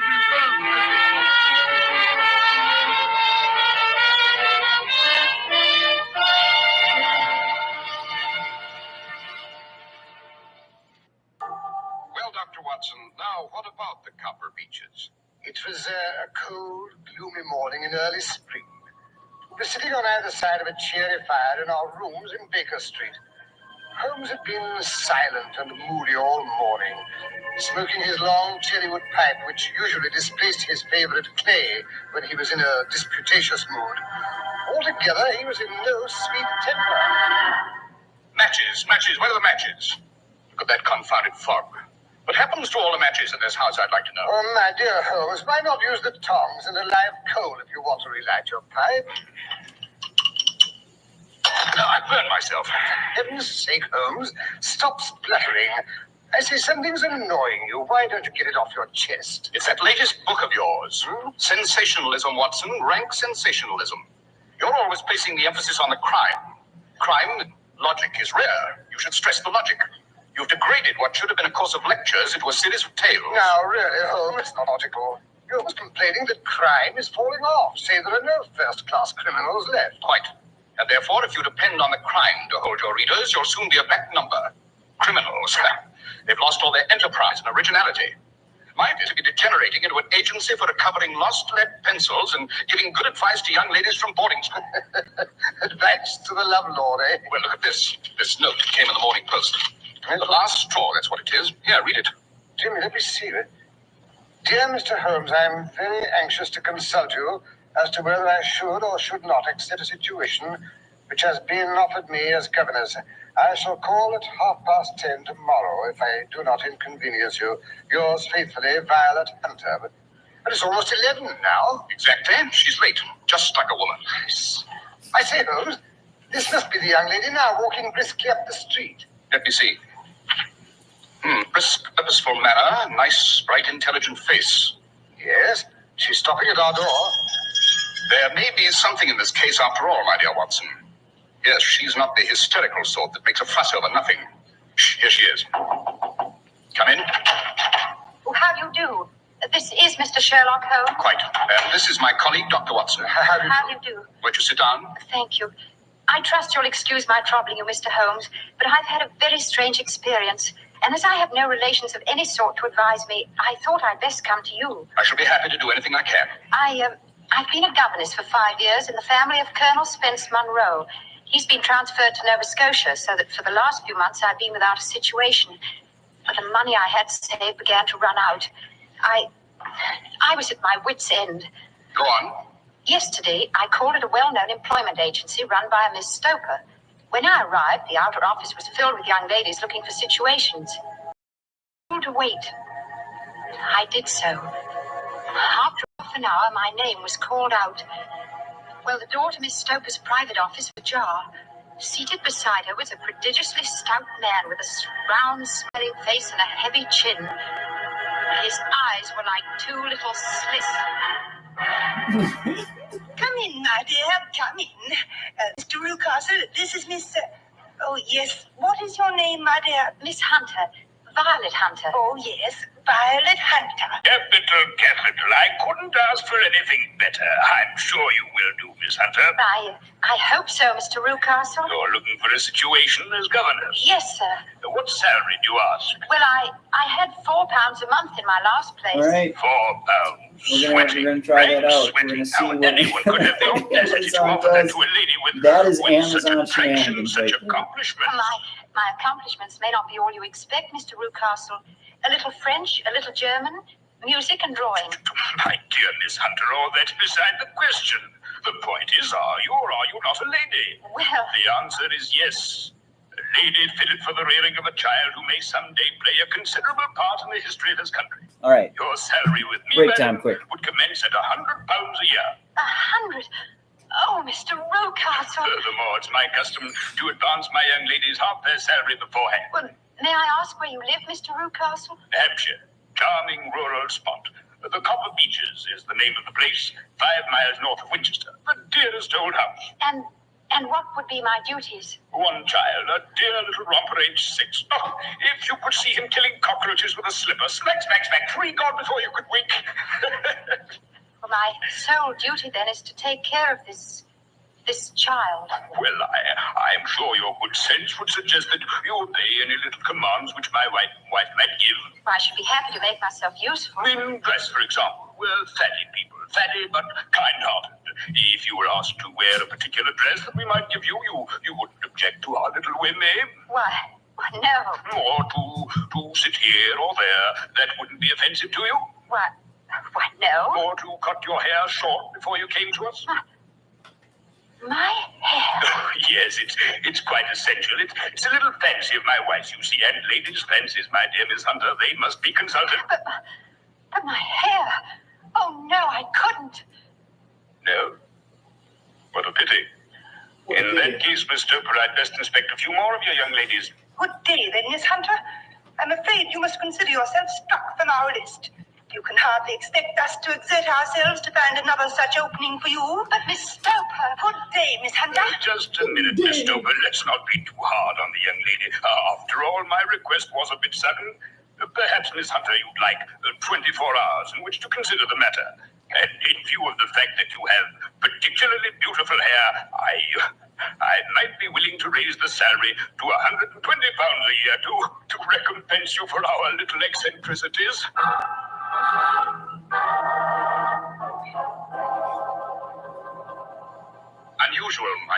Very unusual, my dear Miss Hunter. What do you make of it, Watson? Well, perhaps the gentleman's wife's a lunatic, and he wishes to humor in her fancies in order to prevent an outbreak. Possibly, Watson, possibly. But the money, Mr. Holmes, the money. And I need it so. Well, yes, the pay is good. Too good. Why should they give you £120 when they could have their pick for 40? There must be some strong reason. But I have no choice. And you've made up your mind to accept? I must. I thought if I told you the circumstances, you would understand afterwards if I wanted your help. I should feel so much stronger if I knew you were behind me. Yes, you may carry that feeling away with you. And if at any time you should find yourself in danger... Danger? But what danger could there be? My dear Miss Hunter, it would cease to be a danger if we could define it. But remember, at any time, day or night, just telegraph and I'll come to your help. Oh, thank you, Mr. Holmes.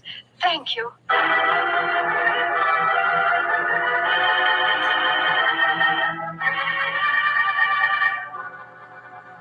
You realize, Watson, it's been almost a week since Miss Hunter called and we haven't heard a word from her. I don't like it. Oh, nonsense, Holmes. She seemed to be a young lady who is quite capable of taking care of herself. Just the same, I should never have permitted an unprotected female to accept a situation like that. Data. If I only had some data. Can't make bricks without straw. Well, at any rate, nothing very dreadful can happen out in the open country like that. That is where you're wrong, Watson. It's my experience that the vilest alleys in London do not present a more dreadful record of sin than does the smiling and beautiful countryside. Holmes, you give me the creeps. The pressure of public opinion is greatest in the towns.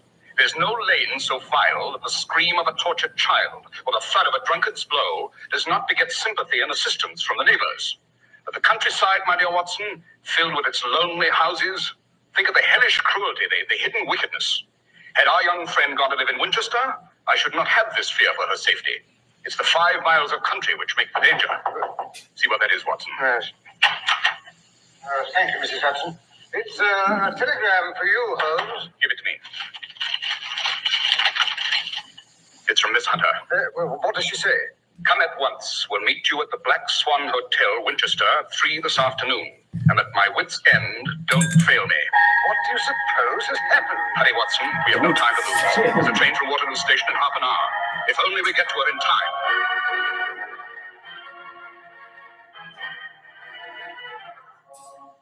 Yes, there's the Black Swan opposite the station. Well, and if I'm not mistaken, that is Miss Hunter waiting for us on the steps. Oh, Mr. Holmes, it's so kind of you to come. And you too, Dr. Watson. I can't tell you how anxious I've been. There, Miss Hunter. Watson, you'd better handle this situation. You're better with hysterical women than I am. Holmes, you are a cold-blooded fish. It's not hysteria, it's relief. It's all right, Miss Hunter. We are here, you know. I'm really not as foolish as I sound. It's just that the strain of the last 2 weeks. But I'll tell you about that as we go along. There's a shortcut to the Copper Beeches through the woods. Come along, then. Now, Miss Hunter, if you'll tell us what's been happening since you arrived at the Rucastle household. Well, Copper Beeches is a large, sinister-looking house, almost completely surrounded by woods. It depressed me from the moment of my arrival. I was met at the door by Mr. Rucastle and his wife. And is she... No, Mr. Holmes. She is not mad. I see. She's a small, pale-faced woman, much younger than Mr. Rucastle. In fact, I gather that she's his second wife. There was a daughter by the first marriage, a girl now over 20, but she's not living at the house. Mr. Rucastle said that she could not get along with her stepmother, so he sent her to America, to Philadelphia. America? How extraordinary. And does Mrs. Rucastle strike you as a difficult woman to get along with? Oh, no, Mr. Holmes. She's shy and rather quiet. More than once I've surprised her in tears. At first I thought it might be worry over the disposition of her child. What's the matter with his disposition? Well, he's badly spoiled. He's an ungovernable temper and seems to take a great delight in torturing birds and small animals. Pleasant little beast. And the rest of the household? There's only one servant. Toller is his name. A rough, uncouth man with a perpetual smell of drink about him. Brownies. There's nothing like a thin brownie. Except A little bit perhaps thicker because than a he's the cookie. only one who About as can thick as manage a cookie. Carlo. Oh my goodness. Carlo is a huge, underfed mastiff that's kept chained in the stables during the day. But at night they let him out. He's a terrible beast. Even Mr. Rucastle is afraid of him. But I'm sure he'd tear any trespasser to bits. I wonder why Mr. Rucastle desires such ferocious protection. I'm sure I don't know. Unless there is something on the top floor of the West Wing that he wants to hide. The West Wing, eh? Yes. The door that leads into it is opposite my room. It's kept securely locked. I have noticed Mr. Rucastle going in and out a couple of times. The windows of that wing are all shuttered, too, and locked from the inside. Looks nasty to me, Holmes. Watson, don't interrupt. For the second day after my arrival, immediately after breakfast, Mr. Rucastle asked me to put on a dress which had been laid out on the bed for me. What was it like? It wasn't a new dress, Mr. Holmes, but the material was excellent and of a particularly brilliant shade. An electric blue. Oh, charming colour. I put it on and went down to the living room. Mr. Rucastle had placed a chair for me by the front window. Oh, where are my Here, necklaces? with your back to the window, you may read this book aloud. A French novel. I think we'll find it most amusing. After an hour or so, you may go back upstairs. We're at Change to your own club. 1.9%. But Mr. That's Rucastle, awful. I don't understand. Who asked you to understand? Just do as I say. They took down my highest conversion stuff. Strange. Very strange, Miss Hunter. I've had to sit there in the window for an hour every morning since then. As time passed, I became more and more curious. Why were they so careful to keep my face turned away from the window? Naturally, I was consumed with desire to see what was going on behind my back. Well, today I devised a means. I noticed at breakfast that Mr. Rucastle had quite a few drinks. A happy thought seized me. My hand mirror had been broken. I concealed a piece of it in my handkerchief and later in my book, feeling sure that Mr. Rucastle was too drunk to notice. By holding the book up, I was able to see everything behind me. And what did you see? At first, there was nothing. At the second glance, however, I saw a young man in a grey suit, leaning against a railing which bordered our field. He was looking earnestly in my direction. Mr. Rucastle must have noticed my surprise. We burst out angrily. Really, Miss Hunter, your attention must be wandering. That's the second time you've read that passage. Furthermore, there's an impertinent fellow up the road who keeps staring at you. A friend of yours? Oh, no, Mr. Rucastle. I don't know anyone around here. Kindly turn round and motion him to go away. Wouldn't it be better not to notice? Do as I tell you. I really don't encourage you to have any followers. Very well, Mr. Rucastle. There. Impertinent fellow. That'll be all for this morning, Miss Hunter. Make it. But, Miss Rucastle, I hope you don't think... Go to your room, I say. Yes, sir. And after this, you needn't bother to wear that blue dress.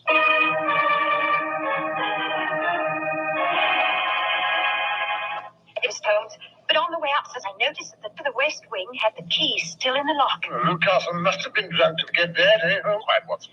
I'll admit my curiosity was greater than my sense of caution. I opened and mounted the stairs to the attic. In the hall at the top of the house, I found 3 doors. The middle one barred with the end of an old iron bedstead. Good Lord. It was terribly spooky up there. Once something brushed against my I think face. that's going to take off the angle forward pack. What was that? Oh, it must have been a bat. Oh, dear. Is there anyone in there?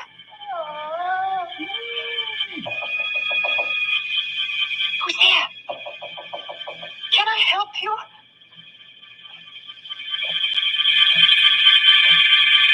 So, it was you then.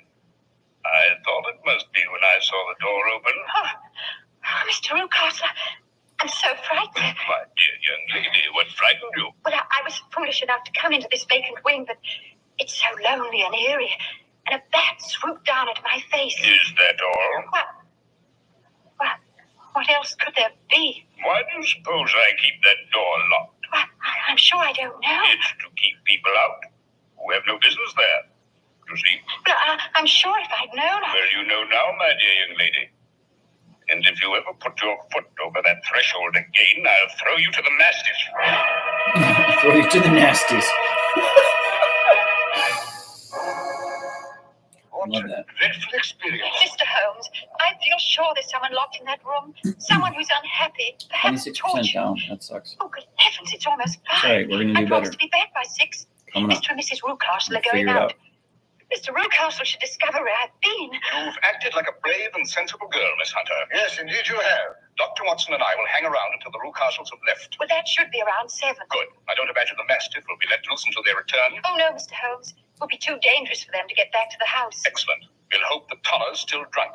At any rate, you must get us into the house. We must explore the West Wing. I'll do my best, Mr. Holmes. And now I must hurry. Goodbye, gentlemen. Goodbye, Miss Hunter. Well, my dear Holmes, what do you make of it all? The blue dress and the man in front of the house. Obviously, they've had her impersonating someone. Someone young whose hair had been cut off during an illness. That someone is probably the person imprisoned in the West Wing. How sinister. That is not the most sinister part of Miss Hunter's story, Watson. No? What is there? The unpleasant disposition of the child. But what has that got to do with it? My dear Watson, as a medical man, you're always gaining light as to the tendencies of a child by a study of the parents. Heredity is a science that can be worked backwards as well. You can get a good insight into the character of the parents by studying the children. This child is cruel, abnormally cruel. He probably inherits it from one of his parents. I only hope nothing serious happens before 7 o'clock. We'll get there. We'll get there. We're just starting out. Second week of doing sales. Gracious, what a night. The first thunderstorm of the season. Say, listen to that dog. He has an ugly temper. Look at the copper beeches swaying in the wind. Yes, there's Miss Hunter standing in the front doorway. She's waving to us. The coast must be clear. Come in. That's what we're looking at right there. What's We that got pounding? this. We got this. Toller, he was just going out to release the dog. I sent him to the wine cellar, then locked him in. Splendid. I managed to get Toller's keys this afternoon, too. He was quite drunk. They're duplicates of Mr. Rucastle's. Better and better. But come along upstairs. We have no time to waste. You got your revolver handy, Watson? Yes. Good. Good heavens. That lightning must have hit near here. One of the copper beaches, no doubt. Now, which key? Ah, this one I fancy. That's right. Oh, there's nothing here. Come along. Listen to that rain on the roof. The middle door, you said. Hello in there. No answer, I don't like that. Watson, help me remove this bedstead. That's right, it's tied at one end. Cut the rope. That's it. The door's locked. We must break it in then. Come on. 1, 2, 3. Hello? There's no one here. That villain Lucas must have made away with his prisoner. That's your right. He's probably been carried off. But how? Through the skylight. It's still open. Shove that table over here. All right. What are you going to do? Stand on it, of course. Yes, 2 pairs of footprints. There's a ladder resting against the eaves. So that's how he did it. But that's not possible. The ladder wasn't there when the Rucastles went away. But he must have come back. Listen, clever man. Listen. Yes, I think I heard his footsteps on the stairs. Oh, Mr. Holmes! It's Mr. Rucastle! He'll kill us all! I thought I'd find you here. Villain, what have you done with your daughter? I'm the one that should ask that, you thieves, you robbers. I've caught you. So I did. So I started selling on the 15th. He's gone for the dog! We'll be torn to shreds! Quick, Watson, we'll close the front door. 9 views on the 15th. 16. Mr. Rucastle has loosed the dog. Exactly 1 month. We're going to be too late. Connor, here are the keys. Miss Hunter, let him out. All right.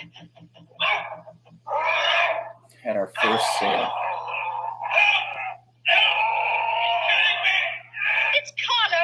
He's got Rucastle by the throat! Quick, Watson, give me your revolver. Careful you don't hit the man by mistake. Shut up and stand back, Watson. Oh, Mr. Holmes! Oh, thank heavens you've done it! You've killed Carlo! Oh, I thought it was too late. Oh, it's still horrible. I think I feel... No, Miss Hunter. You're out of danger. Just you go upstairs and pack your bag. Dr. Watson and I are going to take you back to town with us on the 9 o'clock train. Now, Watson, suppose you see if there's anything you can do for that villain Rucastle. He's not worth saving, but I suppose your conscience won't rest unless you have a try at it.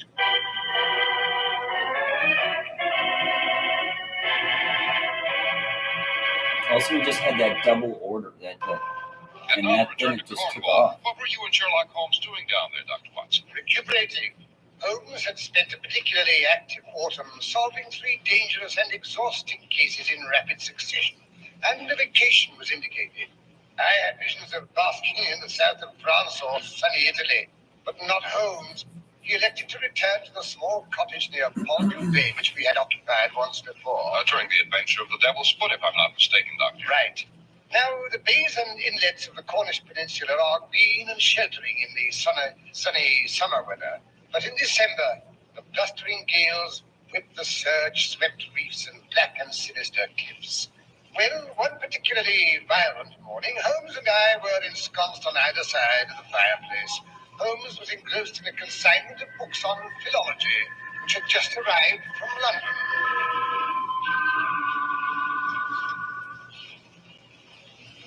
Watson, has it ever occurred to you that the ancient Cornish language is akin to the Chaldean? Well, inasmuch as I understand neither Cornish nor Chaldean, I can't say that. It's quite logical, you know. These shores were undoubtedly visited by early Phoenician traders in tin. In fact, many historians believe that the pirates who later operated from this coast had more than their share of the old Phoenician heritage. Fine, disreputable background for any district. Profitable is the word, Watson. Hello, who's this fighting his way up the path at the teeth of the gale? Looks like your old-tongued friend, fellow archaeologist, Mr. Roundhay, the vicar. Wonder what's occurred to bring the good Domini out in this weather. I'd sooner expect to see a cat go swimming in a mill race. Well, don't let him stand there in the wet. But I'm going. What does this mean? But you couldn't answer the door down there. Why, Mr. Roundhay, delighted to see you, old man. Come in. You look how brown. Not hardly, entirely. Totally and entirely soaked to the skin. Morning, Roundhay. How about a spot of hot grog? The tea kettle's boiling on the hearth. Watson, fix the vicar a drink. Thank you. I'm afraid So, I need it as much for my 33%. nerves as I do for the chill, you know. All my Yes, views Mr. go Holmes. to this. I have a problem, a rather serious problem, and I really don't know whether to come to Dr. Watson for help or to you. Well, why not consult both of us? It's not the first time we've collaborated on a case, Holmes? Quiet, Watson, don't interrupt. Just what is your problem, Mr. Roundhead? Well, it seems that the cradle at Trevining Water has been rocking again. That's so unusual. You don't understand, Mr. Holmes. That cradle has been in the family for over 5 centuries. All the young Trevinings have placed in it at birth. It hasn't been used, however, since Wilfrida Trevining, the present Mrs. Gregory, was a child. In fact, the nursery has been kept locked ever since old Mattie, the Trevining nurse, was sent off to the home for indigent females at Redroof 3 months ago. She's been in the family for nearly 60 years, you see. Well, seems rather heartless to get rid of her, Holmes? My thought exactly. But Mortimer Gregory, he's the one who is married to Wilfrida Trevining, was quite determined about the matter. He said that old Mattie was making his wife quite ill with her talk about the rocking cradle. What sort of talk? Well, you see, there's a sort of legend in the Trevining family that when one of them is about to die, the cradle starts to rock all by itself. Nice, eerie little superstition, Holmes? As a matter of fact, the cradle had been heard rocking once or twice, but inasmuch as old Mattie was still sleeping in the nursery, the family took it as a rather grim practical joke. All except Wilfrida. She became quite ill and upset, at which point her husband, who has a violent temper, said the old nurse had to go. Dr. Dennis Trevining, who is Wilfrida's cousin and physician as well, was inclined to agree with him. So they sent for a nurse from St. Hospital to take over. Where's all? I mean, like On the I day sold that she a arrived, bunch I of was these. summoned to drive Mattie to the old lady's home in Redroof. I can't say I look forward to the event. I sold Were your 6. fears justified? Completely justified, Mr. Holmes. When I arrived at Trevining Water, the old woman was sitting on her boxes just inside the front door. Mr. Gregory and Dr. Trevining were endeavoring to quiet her caterwauling.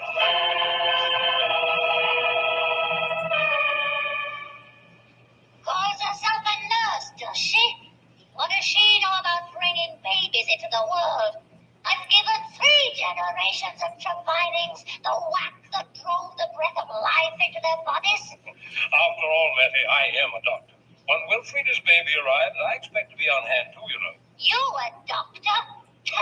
I wouldn't trust you to treat my Timothy here. Hey, Timmy. Timmy agrees with me.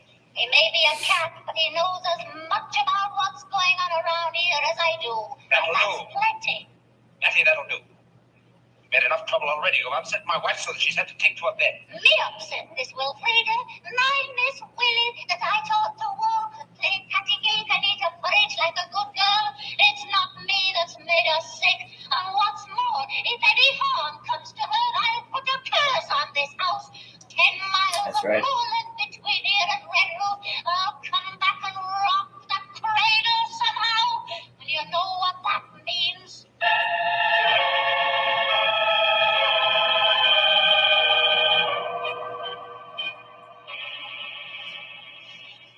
Well, Mr. Holmes, I felt sorry for Mattie, of course, but I must say I saw Mr. Gregory and Dr. Trevining's point. A screaming old crone like that isn't the most soothing influence around a house in which there is an expectant mother. Quite. Tell me, Vicar, is this Mrs. Gregory, the former Wilfrida Trevining, easily upset by these family superstitions about rocking cradles and the like? I really couldn't say, Mr. Holmes. Wilfrida was always a delicate girl. She was an only child, you see, and the one heir to that branch of the family. Significant, Holmes? I suppose she inherited quite a tidy estate. She did indeed, Dr. Watson. Her father would have disinherited her if he could when she ran off with that Gregory chap. But the estate is entailed, and I must say the marriage turned out better than most of us expected. And you don't think Mortimer Gregory married her for her money? Not necessarily, Mr. Holmes. Gregory was an artist who came to these parts one summer to do a bit of sketching. And naturally, the Trevinings thought he was one of those ne'er-do-well bohemians. But it seems he's rather famous and sells his pictures for quite handsome prices. I see. I take it the girl and her father reconciled. Yes, Mr. Holmes. When he heard that she was to have a child, he sent for her. Although the child will bear the name Gregory, he will inherit the Trevining estate. The Trevinings are always born at Trevining Water, needless to say. Any other arrangement would be unthinkable. Quite.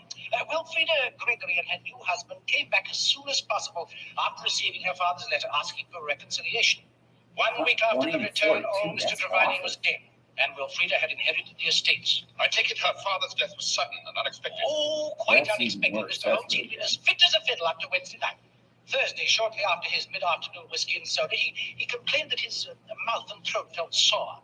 Half an hour later, vomiting set in, followed by violent cramps, and General collapse. Did no one send for a doctor? Mr. Trevining's nephew, Dr. Dennis Trevining, was in the house at the time. There was, of course, an autopsy and an inquest. Good heavens, no, Mr. Holmes, whatever for? Mr. Trevining had been suffering for some years to violent gastro-digestive upsets. It was all perfectly unavoidable and natural. An autopsy is always indicated in any case of sudden death, Mr. Rondé. But what good would it do? It might just possibly prevent another fatality. Just when did Mrs. Gregory's health begin to fail? Her father's death was a shock to her. She took to her bed for about a week after the funeral. It's quite understandable, Holmes. Don't interrupt, Watson. After that, she was up and about for a month or two, but her color was bad and she seemed to be decidedly nervous. Like a good many women in the early stages of her condition, she experienced a certain amount of nausea. Has that nausea persisted? It has, Mr. Holmes, and when old Mattie began to rant on about the rocking cradle, Right. Mrs. Gregory became thoroughly alarmed and had to be put to bed. Did her condition improve, Mr. Rondé, after they got rid of the old woman? For a time, she seemed greatly improved. She was up and about for nearly a month. Then, week before last, she suffered a rather frightening relapse and has been in bed ever since. I see. How soon is her baby due to be born? Oh, in about a fortnight, I believe. Has Dr. Trevining called in any outside medical opinion? No, Mr. Holmes, but that's not too incredible when you realize how removed we are from civilization. Possibly if they knew that Dr. Watson was here in the vicinity. The new nurse made that suggestion to Dr. Trevining, but both he and Mr. Gregory were decidedly hostile to the idea. The nurse is, I may say, rather badly frightened. Today was her day off, and she dropped in at the vicarage shortly after breakfast. She admitted she had never been so terrified in her entire life, living there in the old Trevining. Poor Mrs. Gregory lies there, stiff with terror, with her eyes fixed on the ceiling, waiting for it to begin. The sound of the cradle rocking.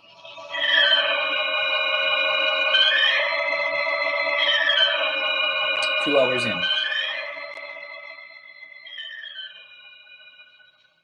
Miss? We're going to hold off there for a minute. Time for the first official sit down, take a break. What did we get done? We got the Amazon shenanigans done so far. That's been about it.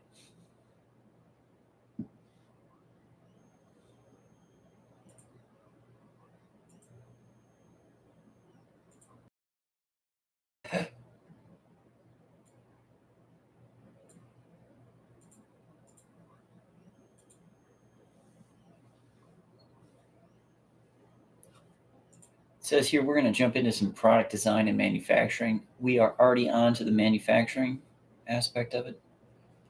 Look at this cat here. Look at this cat trying to climb on, trying to get into the center of attention. He says, just make me the center of attention. I just want to be in the middle. He's the sweetest thing. Oh, he's so sweet. Oh, he's so needy. Such a needy turtle. Oh, yes. 16-year-old little baby. Oh, yeah. Oh, yeah. Too much. Good. Very good. What are we into? Product design. What do we have to make?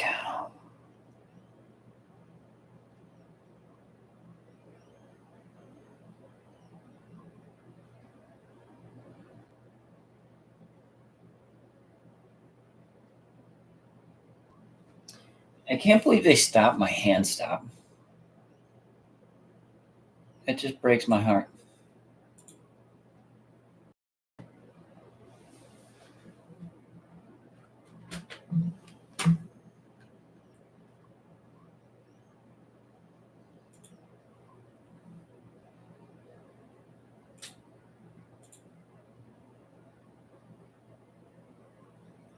So now we're going to have to put M-lock attachments onto this bow somehow.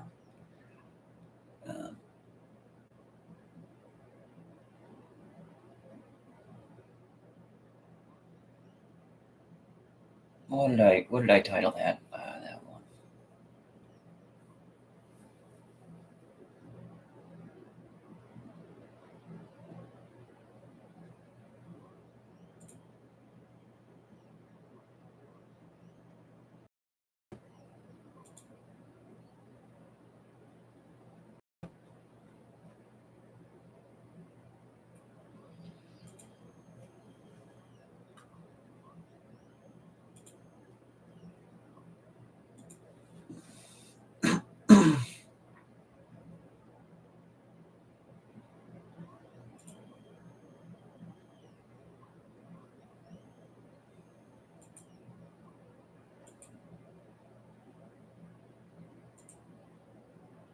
I think I want to jump onto Amazon.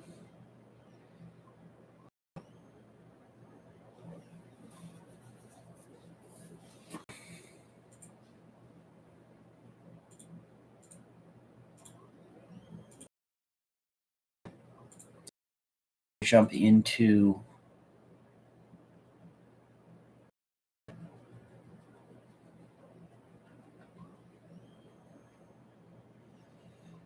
um,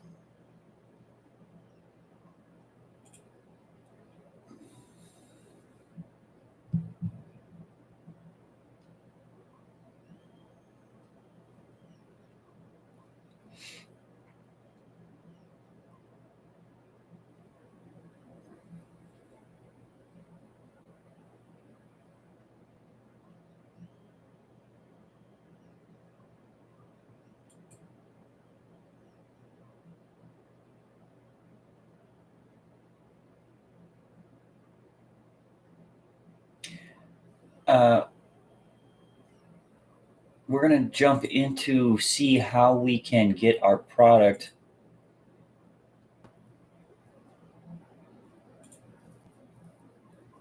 I'm going to open up GPT quick.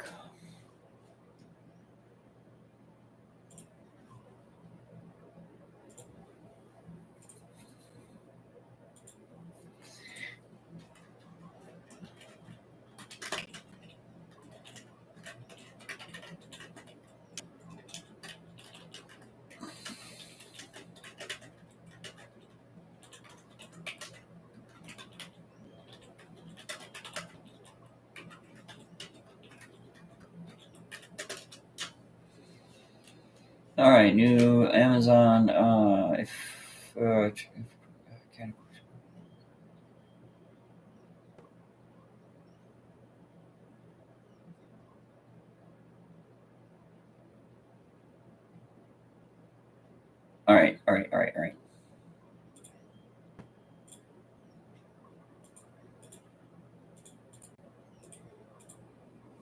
Here we go.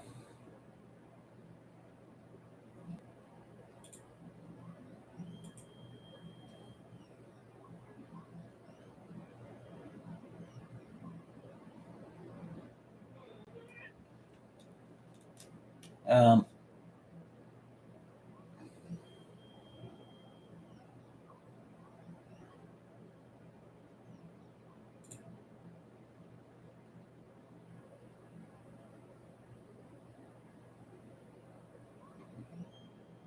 yeah, take me to the link where I can request approval.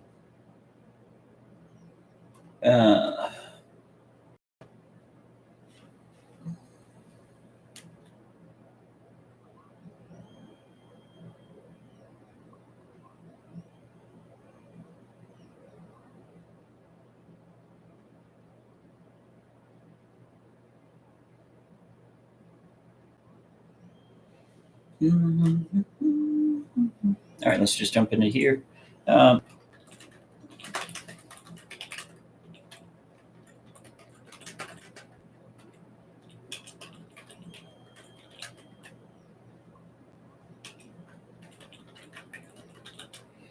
Because there is a list. Um,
Okay, so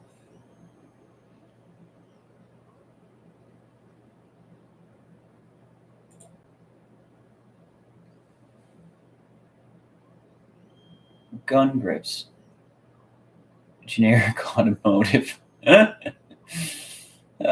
son of a gun. Okay.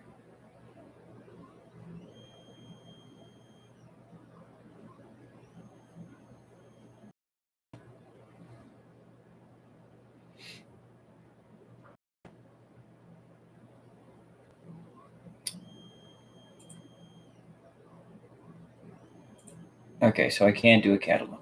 Let's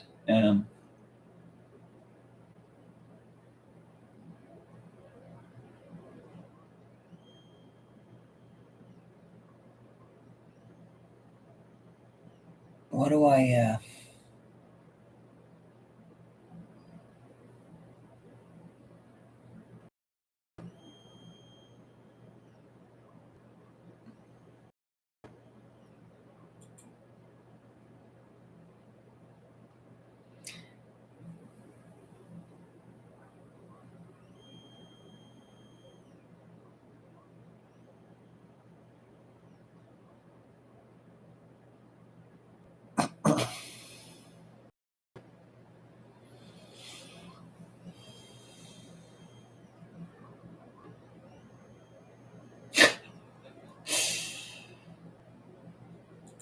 we're just gonna try it. What's the worst they can say is no. Okay, we're gonna try it. Doggone it, we're gonna try it. I'm just gonna try this like a kung fu ninja. We're just gonna start throwing kicks and seeing which ones land. Where's my hex hand stop?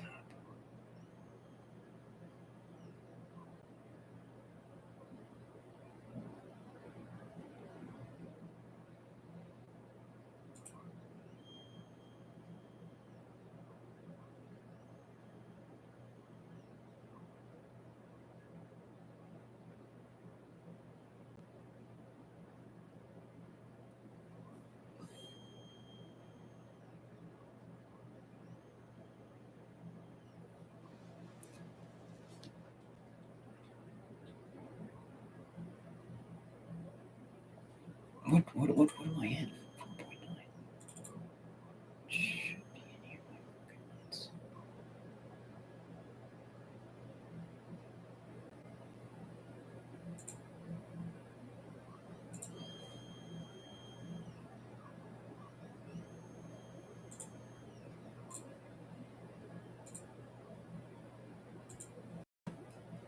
It took forever.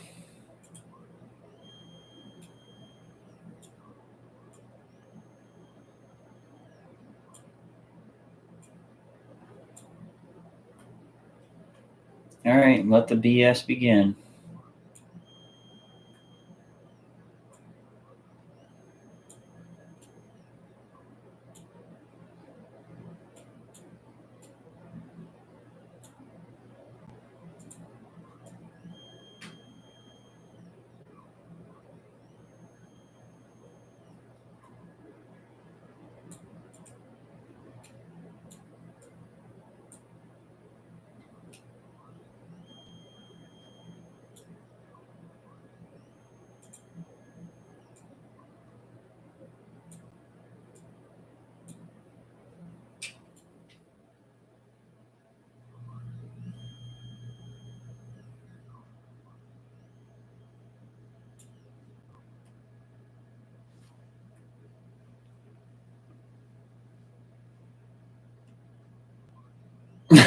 This is it's so ridiculous.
Sort of way up in the corner.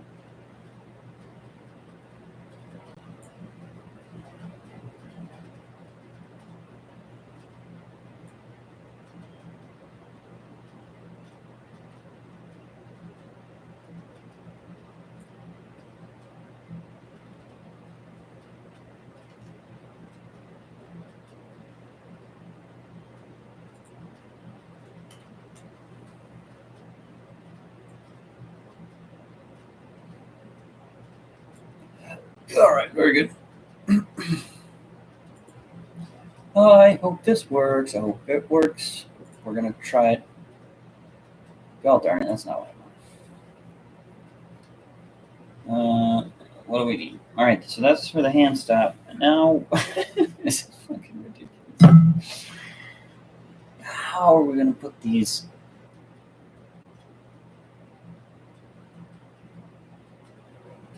Rail ladders. Bow rail ladders.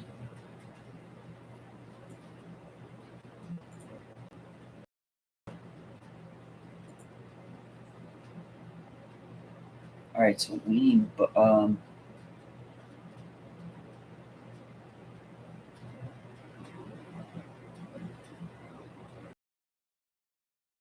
I need to jump back into our other file quick and to load up in there. So we're just going to take a quick little smoke break.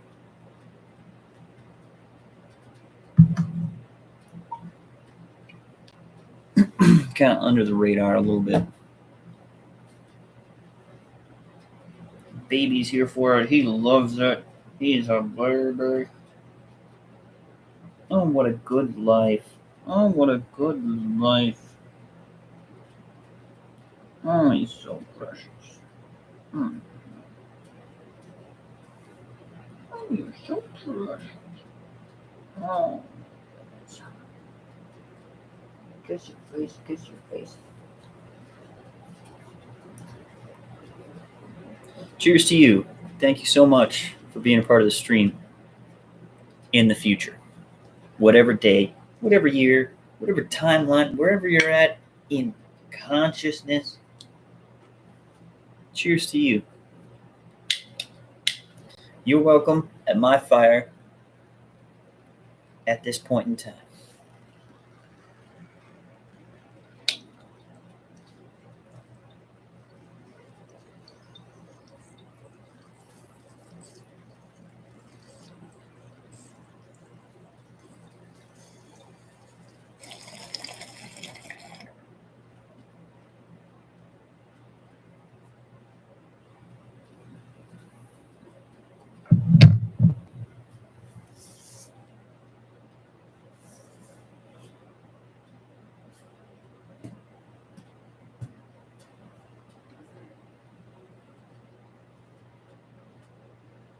If we could make it here, we can make it. We can get products listed on Amazon. I just gotta get my money out.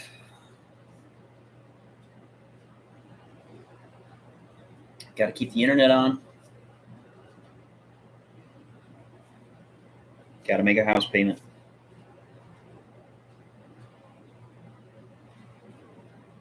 And then everything else, we'll worry about that later. We gotta buy baby some hard kitten food and then some canned kitten food after that.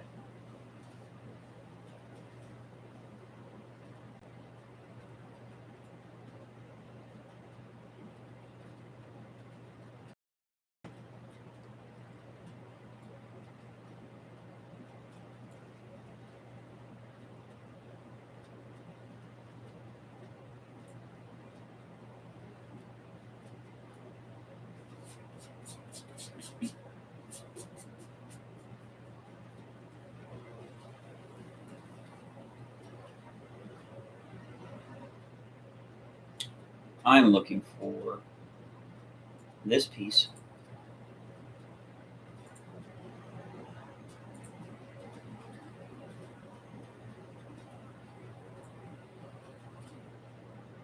Whose title is Wing Top Rail. Okay, we're looking for wing, top rail, and then of course the handrails.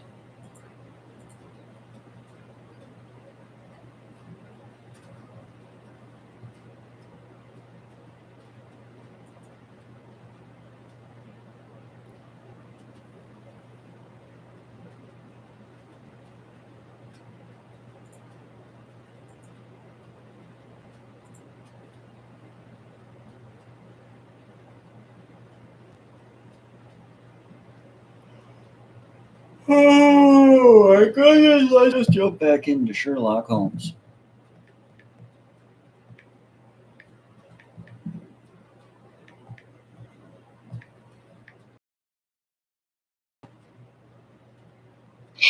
It's getting flat for lamp. Very well, Mrs. Gregory. That's better. When I was a child, I was afraid of the dark, and now it's all come back to me. I dread the coming of night. When one's sick, that's only natural. The nights are so long, I always think. It's not badness. When night comes, it begins. The rocking of the cradle. I lie here watching for the cradle. Yes. Listen. I don't hear anything, Mrs. Gregory. Oh, if only I could be sure my baby's born before I die. It's so terribly important, miss. But you're not going to die, Mrs. Gregory. Yes, I am. That's why the cradle's rocking. Listen. There it goes. Rock. Rock. Rock. They would have never stood a chance against artificial intelligence making videos. They'd have been like, those chickens really have 6 arms. Didn't stand a chance. Sounds like delirium, eh, Holmes? A cradle that is heard only by a desperately sick woman. But you don't understand, Dr. Watson. Mrs. Gregory isn't the only one who hears the cradle rocking. The nurse can hear it too. The nursery at Providing Water is directly over the master bedroom, and that rocking cradle can be heard several times a night. But only intermittently. That's right, Mr. Holmes. And never in the daytime. No, always after dark. Miss Henderson, the nurse, says it's having a dreadful effect on Mrs. Gregory. She's in a state of great exhaustion. In the last few days, the nurse has also noticed a pustular eruption. That could be induced by the nervous strain, I suppose. Not really. Yes, I think Dr. Watson and I had better pay a visit to Providing Water shortly after dark today. I trust we can persuade her family to allow Dr. Watson to have a look at Mrs. Gregory, and I think I can suggest what he's to look for. As for myself, I'm more interested in what causes that cradle to rock.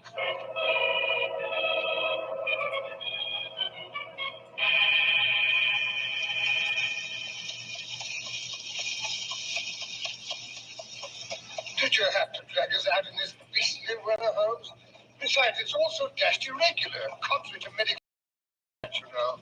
After all, I haven't been called in by either the doctor on the case nor the family. You doctors and your confounded medical ethics. I suppose you let the poor woman die just because you haven't been properly introduced. This is where we turn in, Mr. Holmes. Notice the Trevining coat of arms over the gate? Aha, very significant, Mr. Roundhay. Oh, what's so significant about it? I can hardly see the blasted thing in this fading light. For one thing, the Trevinings have the bar sinister. For another, that was the Jolly Roger up in the upper right-hand quarter. That's right, Mr. Holmes. The Trevinings have more than their share of pirate ancestors. They boast of the fact, you know. Well, here we are. This is Trevining Water. Frightening-looking old pile, eh, Holmes? But wait for us here, Jonathan. Right, we may be leaving in rather a hurry. Give the bell a pull, Watson. No, wait. I sent word to Miss Henderson to be on the lookout for us. Ah, Miss Henderson, I thought you'd be watching for us. This is Mr. Holmes and Dr. Watson. How do you do? How do you do? Come in, please. I'm so glad you've both come. Both. Mrs. Gregory was having a particularly bad spell when I returned this afternoon. Have you told Mrs. Gregory's husband and her doctor that you expected us? No, Mr. Holmes. Fortunately, there was no opportunity. The doctor was called out on a confinement case an hour or so ago, and Mr. Gregory has had to go to St. Ives for the assizes. He shouldn't be back until after supper. Excellent. Gregory immediately. Mr. Roundhay knows. Oh, yes, Mr. Holmes. Top floor, second right. I'm afraid the door is locked, Mr. Holmes. My dear young lady, it takes more than a locked door to stop Sherlock Holmes.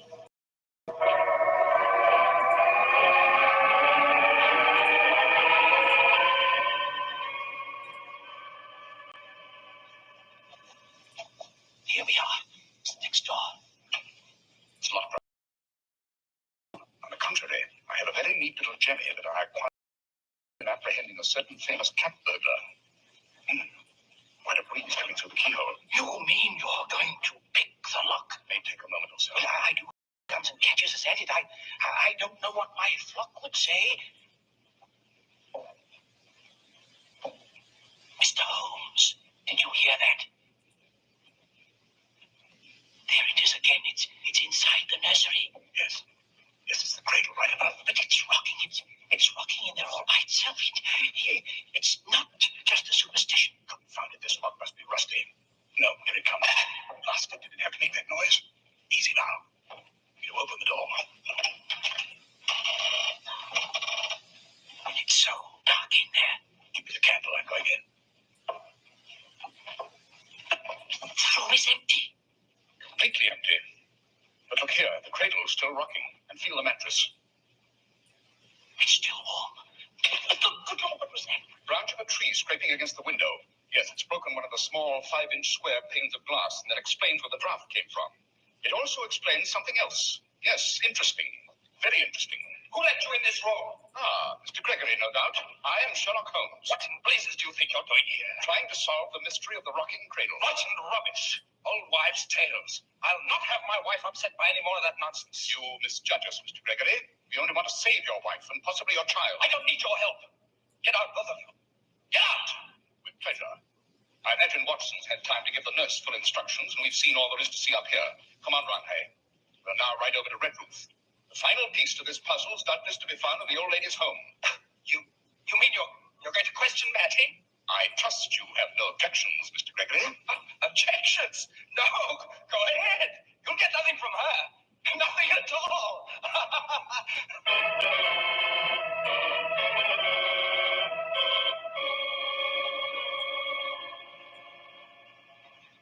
So kind of you to see us, matron, particularly this late in the evening. It is well after our visiting hours, Mr. Randy. When they told me it was the vicar of Tredanick, Sherlock Holmes, I'll admit my curiosity got the best of me. But you gentlemen must be congealed. May I offer you a cup of tea? Thank you, matron, but we've no time for social amenities. Our night's work has only just begun. So, if you'll allow us to have a few words with one of your inmates, Miss Mattie, what's her other name, Vicar? Bless my soul, I don't know. But she was nurse in the Trevani household for many years. She came here to the home 3 months ago. Oh, you mean Mattie Benedict? Of course, of course. I'm afraid you can't see Mattie, gentlemen. Why not? Is it a deal? No, Mr. Holmes. Mattie Benedict died 6 weeks ago. Died? Yes, Mr. Holmes. But why wasn't I told? Why wasn't her body brought back to us for proper burial? Well, I understand her family didn't want Mrs. Gregory to know. They were afraid the shock of Mattie's death would upset her. Quite. Matron, how did the old woman die? Had she been sick long? Oh, no, Mr. Holmes. She'd had a very good day. Mrs. Gregory had driven over from Tredanick to have tea with her. She brought pancake for Mattie. Pancake was her favorite, it seems. How soon after Mrs. Gregory left was Mattie taken ill? Up to the middle of the night. Seems she sneaked the rest of the pancake off to bed with her and had eaten it after the lights were put out. Old people and children frequently make pigs of themselves, I'm afraid. We sent for Dr. Dennis Trevining at once. He lives halfway between Redruth and Tredanick Wallace. He was here inside of an hour. She seemed to get better when she saw him. Shortly thereafter, she had another attack, which ended in a complete collapse. Oh, this is an exciting case, Holmes. One blind alley after another. Old Mattie turning up dead slams the final door in our face. On the contrary, we may very well find out more from Mattie dead than we would if she were alive. But where will you go to question her, Mr. Holmes? The graveyard, of course. Where is she buried, matron? In the churchyard at St. Stephen's. It's on the cliffs at the other side of the town. I don't suppose you could supply us with a couple of shovels, matron? Oh, Holmes, you're not thinking of exhuming the body at this hour of the night? Why not? Just one more question, matron. What happened to Mattie's cat after her death? Timothy? Yes. Oh, he disappeared shortly after the funeral. No one knows what happened to him, Mr. Holmes. I think I can make a guess, matron. Yes, I think I can make a guess.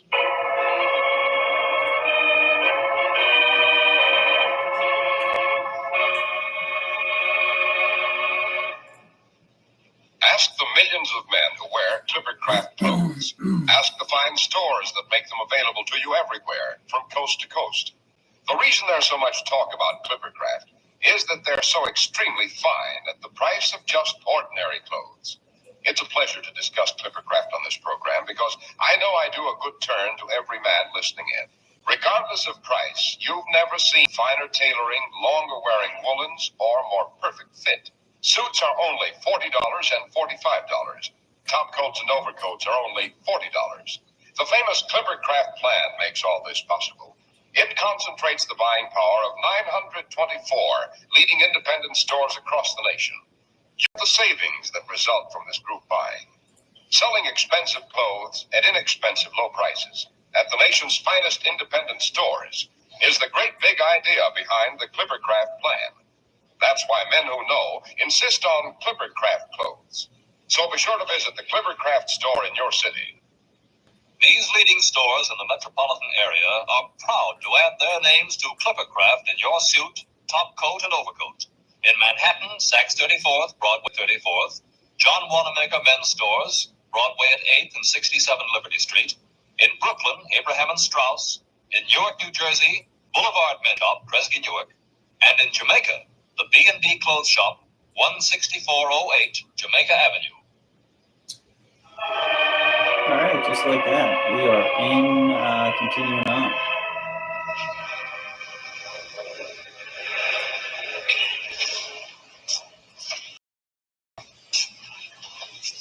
Oh. Here, you take the shovel, Holmes. It's your turn. I'm exhausted. That's what comes of letting yourself get out of condition. Yes, I like that. Oh. The moon's trying to break through the clouds. It makes the breakers down there look like a devil's cauldron. Job's done. Now, Watson, if you and Mr. Roundhay will help me lift up the car. Mr. Holmes. Oh, the authorities will probably raise Ned. Now, all together. 1, 2. Say, Holmes, the coffin was remarkably light. Oh, Mattie was a very little woman. Holmes, look. There's someone galloping over the moor as if the devil were after him. He's coming here. Good Lord, it's Dr. Trevine. Oh, we're in for it now. Oh, there, Vincent. It is. Now then, just what's going on here? Dr. Trevine, we're just taking a look at old Mattie, Mr. Sherlock Holmes and his friend, Dr. Watson. Oh, he did.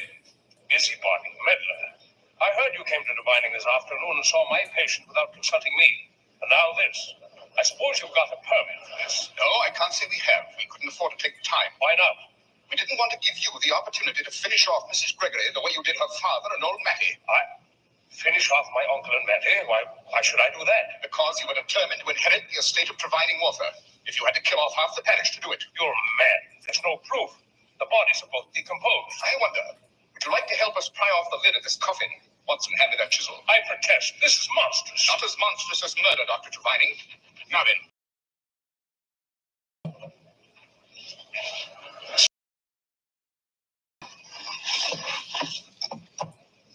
Now, Mr. Roundhay, if you'll bring the lantern over here. Yes. Thank you. Good Lord. The body. She looks exactly the way she did when she died. She died in agony, remember? No. Put back the lid. It's too unnatural. Her eyes, she's staring at me in that awful grin. There was no autopsy on old Mr. Trevine. In this case, however... But would you like to put your hand on the body, Dr. Trevine? No. There's a local superstition that when a murderer touches the body of his victim, blood will flow. No, let me go. Let me go. He's riding in the wrong direction. He's headed for the cliffs. Good.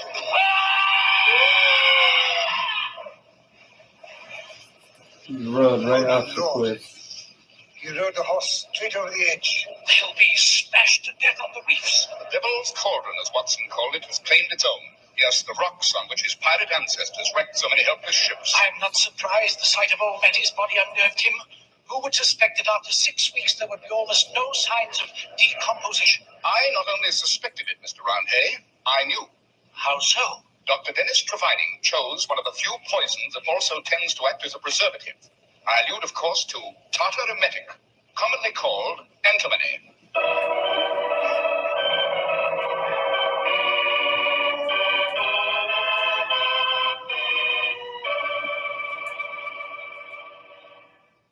By that story was a corker, Dr. Watson, And Dennis Trevining was certainly a throwback to his pirate ancestors. Yes, Mr. Harris. But look, why didn't he finish off his uncle and his cousin years before? Because as long as Wilfreda had no child, he was due to inherit anyway. You mean the estate wouldn't have gone to her husband? No, Mr. Harris. In England, the laws of inheritance are rather rigid. If a married woman who owns estates dies after giving birth to a living child, her husband will hold the lands for life as tenant by the courtesy of England. And that's what Dennis Trevining was determined to prevent at any cost. But why didn't Wilfreda die as quickly as her father, Doctor? Because more than one sudden death in the family would have been suspicious. Therefore, Wilfreda was given repeated small doses of the poison, which produced rather different symptoms. And what about Maddie? Mattie undoubtedly suspected what was going on, but was afraid to say anything. Hence the cradle rocking. She was trying to warn her mistress. Eventually, when she was taken ill from overeating, the temptation to get her out of the killed her too. But the cradle, Doc, continued to rock after her death. Who rocked the cradle? The cat, Mattie, cat Timothy. He found his way back to his old home, climbed up the tree outside the window and entered through the broken window pane, and made himself at home in the most comfortable piece of furniture, the old cradle. Holmes knew at once what had happened. Well, how, Doctor? By observing some short black cat hair on the mattress. Of course, it's also obvious. Yes. One Sherlock Holmes points out the explanation. Got me that time. Well, Dr. Watson, what's our story to be about next week? Next week, I think I'll tell you how Professor Moriarty ran amok during Queen Victoria's Diamond Jubilee, stealing famous jewels, robbing banks, blackmailing millionaires, and finally how he came very close to blowing up a bomb at Buckingham Palace.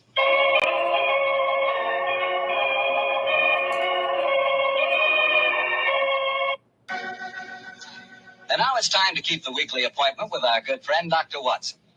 How are you this evening, Doctor? I never felt better, thank you, Mr. Bartell. Draw up your usual chair and make yourself comfortable. Thanks. That's it. Oh, I see you've had the old tin dispatch box out again. I suppose you've been going through your notes on tonight's new Sherlock Holmes adventure? Yes, Mr. Bartell, I think you'll find it as pretty a little problem as we ever encountered. The story began in 1887. A very busy year for us, my boy. It was the same year that Holmes solved the case of the Amateur Mendicant Society, who held their meetings in a luxuriously furnished vault below a furniture warehouse. Oh, I remember that story, Doctor. And wasn't 87 the year you both escaped from death in the Paradol chamber? It was indeed. You've got a very good memory, Mr. Bartell. The story I'm going to tell you tonight topped off this unusually exciting year. It was late in October, and the equinoctial gales had set in with exceptional violence. All day the wind had howled and the rain had beaten against the windows of our Baker Street lodgings. Finally, it was nearly midnight, as far as I remember. The storm grew higher and louder, and the wind in the chimney sobbed like a child. Suddenly, much to our surprise, the doorbell jangled, and a few moments later, our midnight visitor stood before us. He was a man of about 45. And as he looked about him anxiously in the glare of the lamp, I could see he was pale and that his eyes heavy, like those of a man who was weighed down with some great anxiety. And yet when he spoke, his tone was businesslike and almost aggressive. I've come to you for advice, Mr. Holmes. That's easily obtained. And help. That is not always so easy. I help the gentleman off his coat, will he, Watson? Here, let me hang it up for you. Thank you, sir. I heard of you, Mr. Holmes, from Major Prendergast. Oh, yes. He said that you could solve anything. Oh, I'm afraid he said too much. But you've never been beaten. I've been beaten 4 times, sir.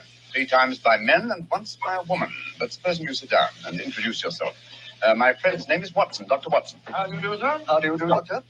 My name is Lovelace, Edmund Lovelace. And what brings you to me at this hour of the night, Mr. Lovelace? I'm in terrible trouble, Mr. Holmes. You don't know anything about me, but if you'll accept my case, you can save 4 lives. I wouldn't say that I know nothing about you, sir, though it's true that I know little beyond the somewhat obvious fact that, well, you're single, that you keep a dog, but not a manservant, and that you are much preoccupied with your business, which I take to be some form of insurance. Oh, come.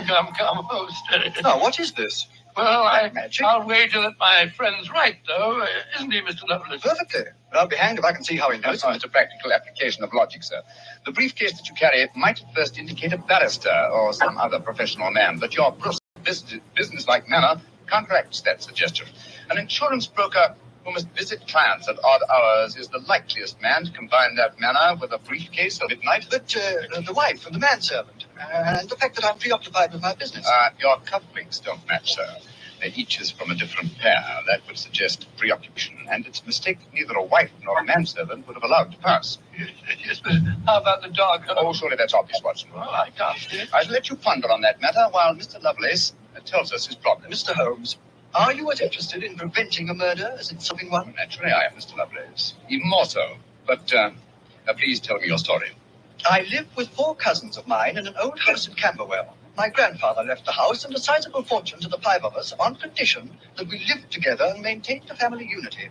It probably won't surprise you to know that we've grown to get pretty much on each other's nerves. Well, what happens if one of you dies, Mr. Lovelace? His share is divided among the others, Doctor. Well, the wonder to me is, sir, that not that a murder may take place, but that it has not happened long ago. Who's responsible for the administration of the estate? My cousin Gerald. He's much older than the rest of us, and he's a thoroughly unpleasant, cantankerous man. He gets an extra share in the estate as administrator, and in consequence, he doesn't work. We feel, of course, that he lives off us, and we're continually quarreling with him about it. Sounds like a jolly household, I must say. There's going to be trouble, Mr. Holmes, I know it.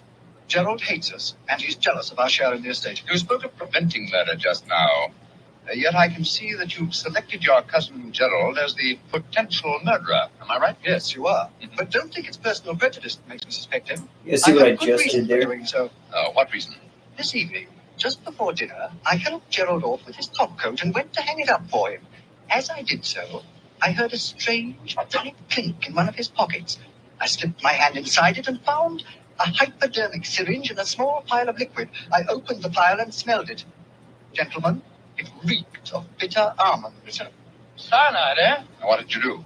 I thought of destroying it, but I realized that would put him on his guard, so I replaced it in his pocket. Of course, I warned the others, and we decided that I'd come to you. I had to see a most important client tonight, or I'd have been here earlier. Yes, it seems odd that you didn't come directly to Mr. Holmes as soon as you'd made the discovery, Mr. Lovelace. After all, if a potential murderer is walking about with a pocket full of cyanide, I should have thought that itself was more important than business. Well, Yes, I suppose it might seem so to you, Doctor. Now, that's a most interesting stick you carry, sir. May I examine it? Of course. Here. Oh, thank you. Now I see how you deduced that Mr. Lovelace had a dog, Holmes. There are the marks of the dog's teeth on the stick. Yes, my dear Watson, but these marks under scrutiny give us even more specific information. He's a large dog. You had him for some years, Mr. Lovelace, and he's now old and feeble. Well, you're perfectly right, but I'll be hanged if I can see how you can tell that from looking at a walking stick. This stick is covered with teeth marks, therefore it has been carried many times by the dog. Now, it's a heavy stick, so only a large dog could have carried it. And the teeth marks also indicate a large jaw. The older marks are deep sunk. Look here. The fresh ones, where the wood is not yet darkened, are shallow. Yes, it's obvious that the jaws are losing their strength. That's very clever of you, Mr. Holmes, but I don't see what it has to do with the case in hand. Oh, neither do I, Holmes. I must confess. No, surely it tells us that your story, Mr. Lovelace, may bear a less terrifying implication than you think.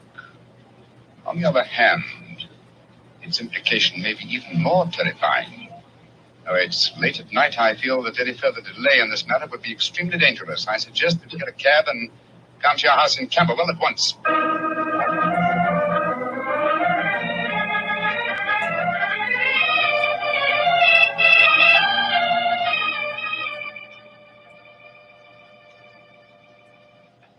Alice, Randolph, I'm glad you're still up.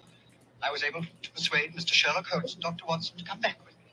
Gentlemen, this is my cousin, Alice Harley. How do you do? How do you do, Miss Harley? How do you do? And my cousin, Randolph Lovelace. How do you do? How do you do, sir? How do you do, Mr. I Lovelace? told him about the whole business, Randolph, so we can all speak perfectly freely. Let's begin by sitting down, shall we? Randolph and I had just finished a little cold supper. We've been to the theatre tonight. Well, Mr. Holmes, I suppose Edmund told you about finding the hypodermic syringe and the cyanide in Gerald's coat pocket. Yes, indeed. May I ask where your cousin Gerald Lovelace is now? We left the house at 7, but I imagine Gerald went upstairs at 8 as usual. Didn't he, Edmund? On the stroke of 8, Alice. He's very fixed in his habits, Mr. Holmes. He goes up to his room every night at 8. There he reads or works on his accounts and eventually goes to bed any time between 10 and 1. Well, he might still be up. I should like to speak to him a little later. In the meanwhile, may I ask you two young people, tell me quite honestly your feelings about your cousin Gerald? And you might as well be frank. I've kept nothing back. All right. Randolph and I hate him. First of all, we're sure he's jealous of our shares in the estate, and then we... Alice and I want to get married, Mr. Holmes.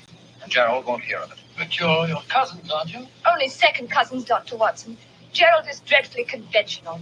He's threatened us that if we do get married, he'll go to court and try to have our shares in the estate annulled. And from the way the will is worded, I wouldn't be surprised he could do it. So you can see why we have no great love for him, why we're afraid of him. He sounds an extremely unpleasant person to be. You mentioned there were 5 cousins in the house. The 3 of you are here. Mr. Gerald Lovelace is upstairs. Who and where is the 5th cousin? The 5th cousin is my brother, Gilly. He's something of a tragedy, I'm afraid. You see, Gilly's 20, but he never developed mentally beyond the age of 8. He had a bad fall in the hunting field. I'm with you, Billy. Ever since. I'm sorry to hear that, sir. But he's the dearest, most gentle boy you've ever met. And incidentally, the one person in this house who doesn't hate Gerald. Poor fellow doesn't understand the conditions of the will, I suppose. No. But if We're he going to did, see I if that don't think goes it'd through. make If any that difference. goes through, that's I really swear a that Gilly good loves every look for living us. thing, especially Gladstone. Gladstone is the name of his dog. His dog. Yes. The I dog expect may that'll be the get stopped. key to this And they'll whole matter. request us Dog? to Makes you say that, huh? get When a man brings approval a quick and for painless archery poison home to a accessories. household containing an old and feeble dog, it's more than possible that he's obtained that I didn't see a poison way quite to legitimately. apply. Give the dog a merciful death. To kill Gladstone? Oh, no. Not for all that, Miss dear. He is old and almost blind now. Mr. If that Holmes, works, if we're you gonna think Gerald post brought home the poison to put Gladstone out of the way, doing well, that, admit it where we sounds perfectly do logical. What primary makes you so photo, happy tonight?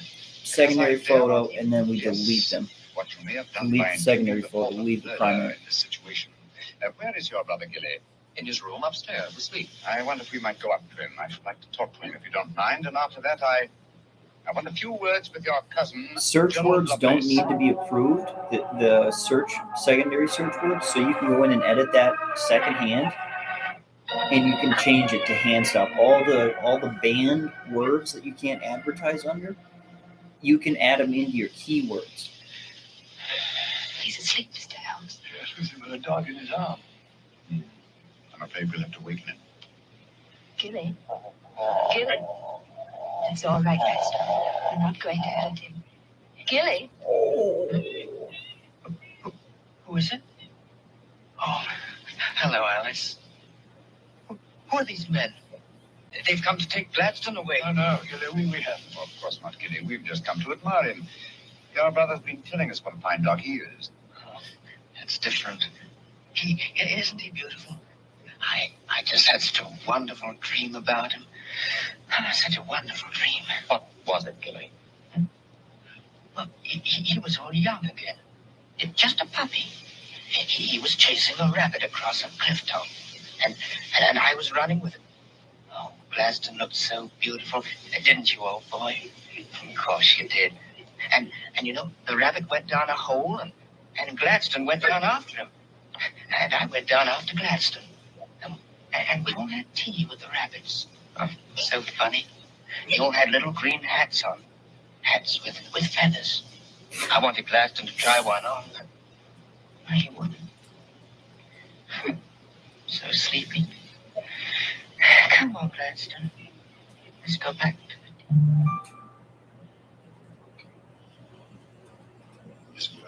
All right, so that's our notification that it was made.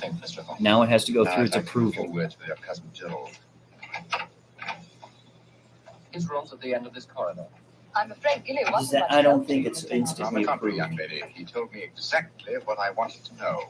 Here we are. This is Gerald's room. There's no light under the door. He must have gone to sleep. I'm afraid we must waken him too. Must be a heavy sleeper. But he isn't. He's a remarkably light one. Come on, let's go in. Strike a match, will you, old fellow? Sure. The gas mantle's at the head of his bed, Dr. Watson. Yeah. Well, he's lying on the outside of his bed. He must be. There's blood on the pillow. Great Scott Holmes. The back of his skull smashed in. He's been murdered. Oh, no! Horrible! Yes, Watson. But not many blows on his head. Look here on the table by his bed. Hypodermic syringe and a broken file. Yes, a broken file. Reeking of bitter almonds. Poor devil. Well, I won't pretend I like him. But what a ghastly way to die. All they that take the sword shall perish with the sword. So the scriptures say, Mr. Lovelace. The very suspicion of the killing has brought murder to pass.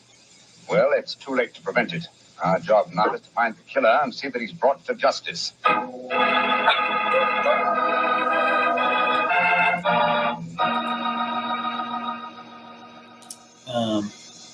Dr. Watson will tell you the rest of his story in just a few seconds.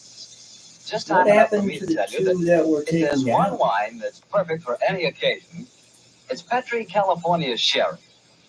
With a bottle of that rich, amber-colored Petri Sherry on hand, you can make that time before dinner a main event. And Petri Sherry is the perfect answer to the question of what to serve when company comes. Serve Petri Sherry alone and let its full, wonderful flavor speak for itself, or serve Petri Sherry with hors d'oeuvres or party sandwiches. And remember, you can serve Petri Sherry because Petri is the proudest name in the history of American wine. Well, Dr. Watson said General's place dead in one of the bedrooms across the Camberwell. What did you do? Send for the police? Not one. Sherlock Holmes persuaded the remainder of No the way! to give him the opportunity to examine the accused carefully before the police were sent for. So, a few minutes before 1 o'clock on October 9th, Holmes and I Ohio, will you, old chap?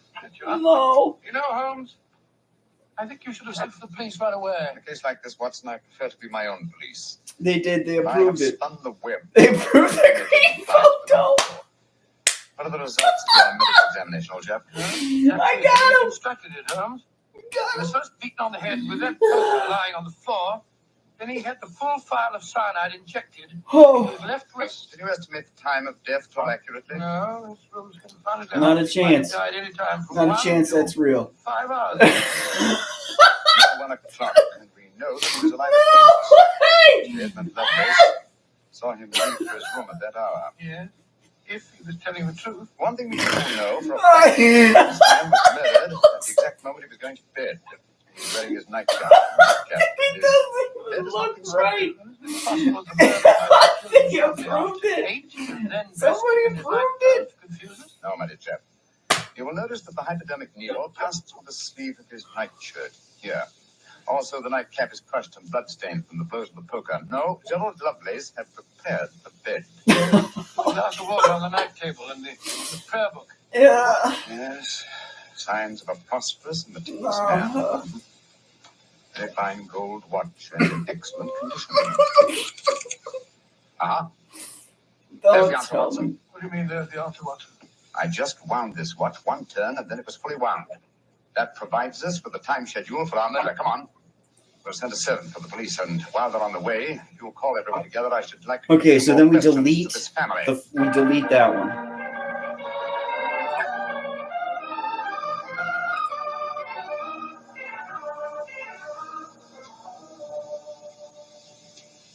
Before the police arrive, I should like to hear your statements again very carefully, if you don't mind. Okay. Mr. Edmund Lovelace, what were your exact movements tonight? I left here shortly before 10.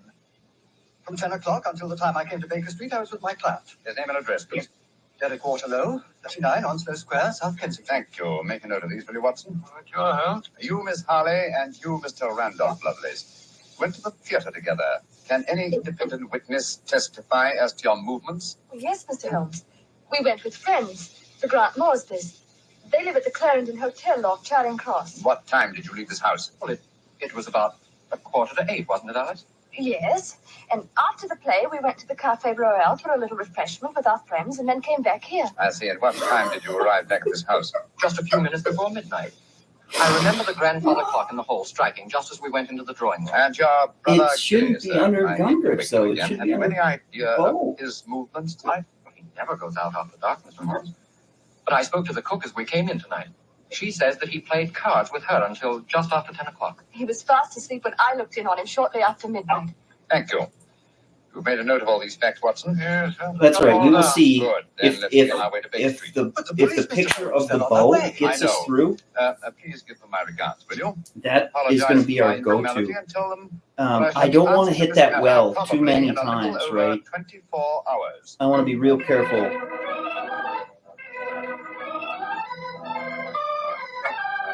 It'll be like, we'll try it regular, and if we can't, like, we got that vertical stabilizer up.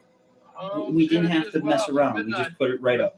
So Now, we'll what you only have, put old up chap? what we can't get Taken up. all the time alibis and found them valid. I'm much obliged to you. Inspector Lestrade was here tonight, you know, and he made some pretty The other way. caustic remarks, I can tell you. Oh, didn't you inform him that I'll have the answer to the problem before many hours have passed? But you know, Lestrade, he wanted action. Boy, that was good. That was You good have it. fun. Holy The mackerel. watch That was still 3 running. hours in. There's another thing. What will Lestrade say when he finds that you took the dead man's watch? I've no idea. Oh, why did you take it anyway? You sound sleepy, old chap. I'm confoundedly sleepy. Why don't you go to bed? What are you going to do? Continue my vigil with my pipe and the watch of a dead man. I'm with you.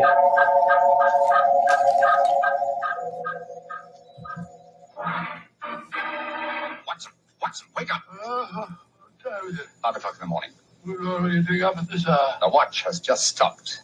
I'm about to rewind it. What are you rewinding it for, Holmes? You waited over 24 hours for it to unwind. When I know how many turns it takes to wind it fully, I shall have the answer to the whole business. 10, 11, You're being confoundedly mysterious, as usual. 14 turns, and the watch is fully wound. Get your clothes on, old chap. Where are we going at this hour? To the house in Camberwell. Now I know who murdered Gerald Lovelace. Oh, I love a dramatic conclusion. Nobody did better than Sherlock. Mr. Edmund Lovelace, I'm glad you let us in. Please take us up to your young cousin's room at once. Really? What do you want with him? I'll explain in a moment. Please take us up to him. Oh, of course, but what brings you here at this hour of the morning? Mr. Holmes knows who murdered your cousin. I'm glad to hear it. It's more than the police seem to know. They were here half the night cross-examining us. Here we are. I don't think we'll bother to knock.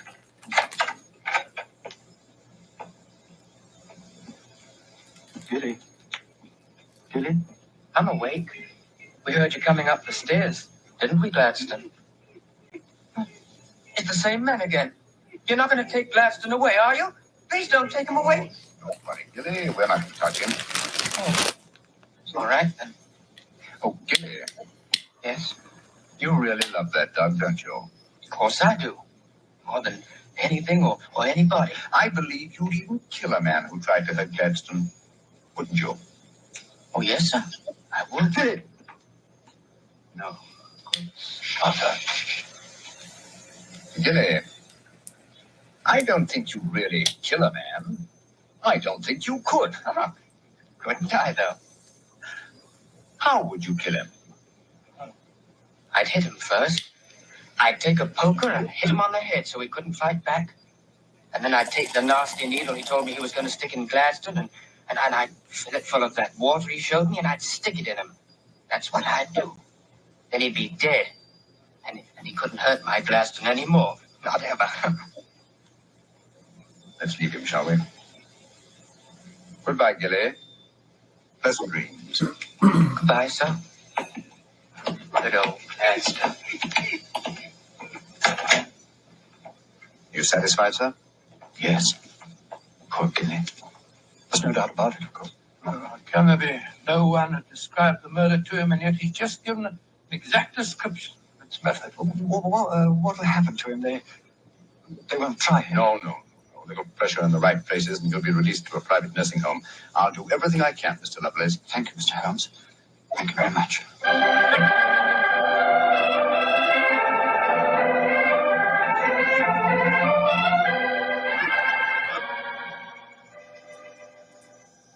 Well, Holmes, now that we're back in Baker Street and the whole pressing case is finished with, perhaps you'll tell me how you knew that Gilly had committed the Well, murder. consider the time schedules, old fellow. You checked the alibis of the other cousins and found them satisfactory. That meant that Alice Harley and Randolph Lovelace could have committed the crime only at midnight. Edmund, only before 10.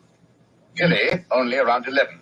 You said that the time of death could have been at any of those hours. Yes, I did. So how did you pin it down to 11? The watch gave me the specific answer. When I picked it up, I unthinkingly wound it. Made one turn and was then fully wound. Now, when does a methodical, precise man like Gerald Lovelace wind his watch? Just as he's going to bed. Exactly, old fellow. So that it was obvious that he was killed precisely one watch stem turn before I wound his watch. Now I'm beginning to see daylight, Holmes.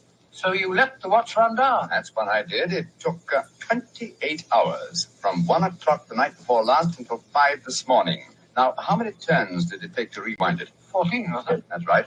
Therefore, 1 turn of the watch stem equaled 2 hours, proving that Gerald Lovelace had been murdered 2 hours before 1 o'clock at 11 p.m. When Gilly was the only one who could have done it. You know, Holmes, I hope it's still not find this it hard this to easy. believe that I hope boy it's was not this easy. capable of such a ghastly Because if crime. it's this easy, He seems so gentle. Oh, years. this is Except when this his is like beloved some dog's like life some was at stake, 4th grade probably out of stuff. some mistaken notion of kindness.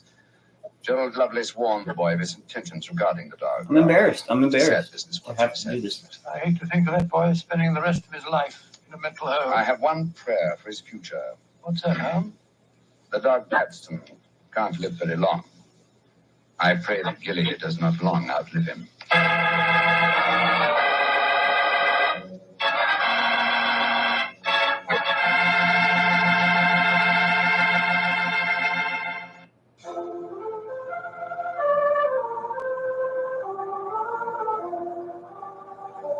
Now, Dr. Watson, to get back to the gentleman in the Roman toga. All right, Mr. Harrison. It all began on a freezing winter morning. My first view of Baker Street presented a dispiriting glimpse Wow, I sold one every rolling hour between the dun-colored there houses. for a minute.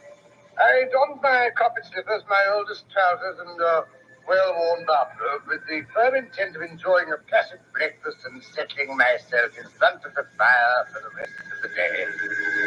I no sooner opened our sitting room door, however, when I caught sight of Holmes tramping about, swearing to himself and tossing a shiny golden coin into the air. Confounded if I can only lay hands on the villain. Morning, Holmes. What seems to be the difficulty today? Difficulty? Moriarty is back in business. Only this morning, Mrs. Hudson received this coin. Here, have a look at it.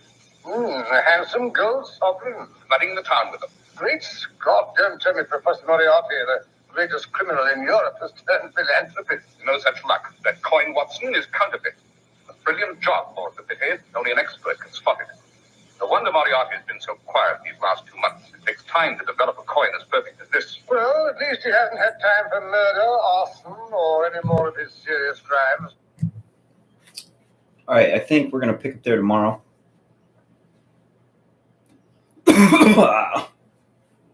What a day. Just a short little session today. I really don't want to live stream for like 8 hours again. I'm going to finish off by getting everything wrapped up for shipping.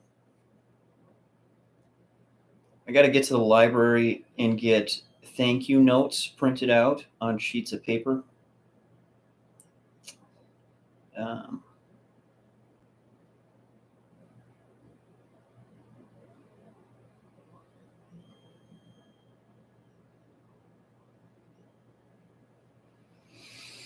What else?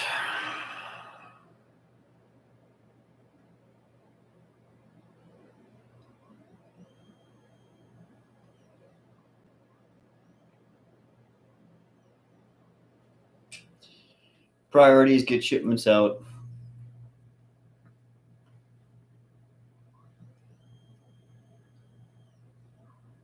I got to talk to the bank tomorrow. I haven't heard anything from Meta yet. I'm not going to jump into my emails, but there's been nothing. Not a thing. So I'm going to get a hold of them because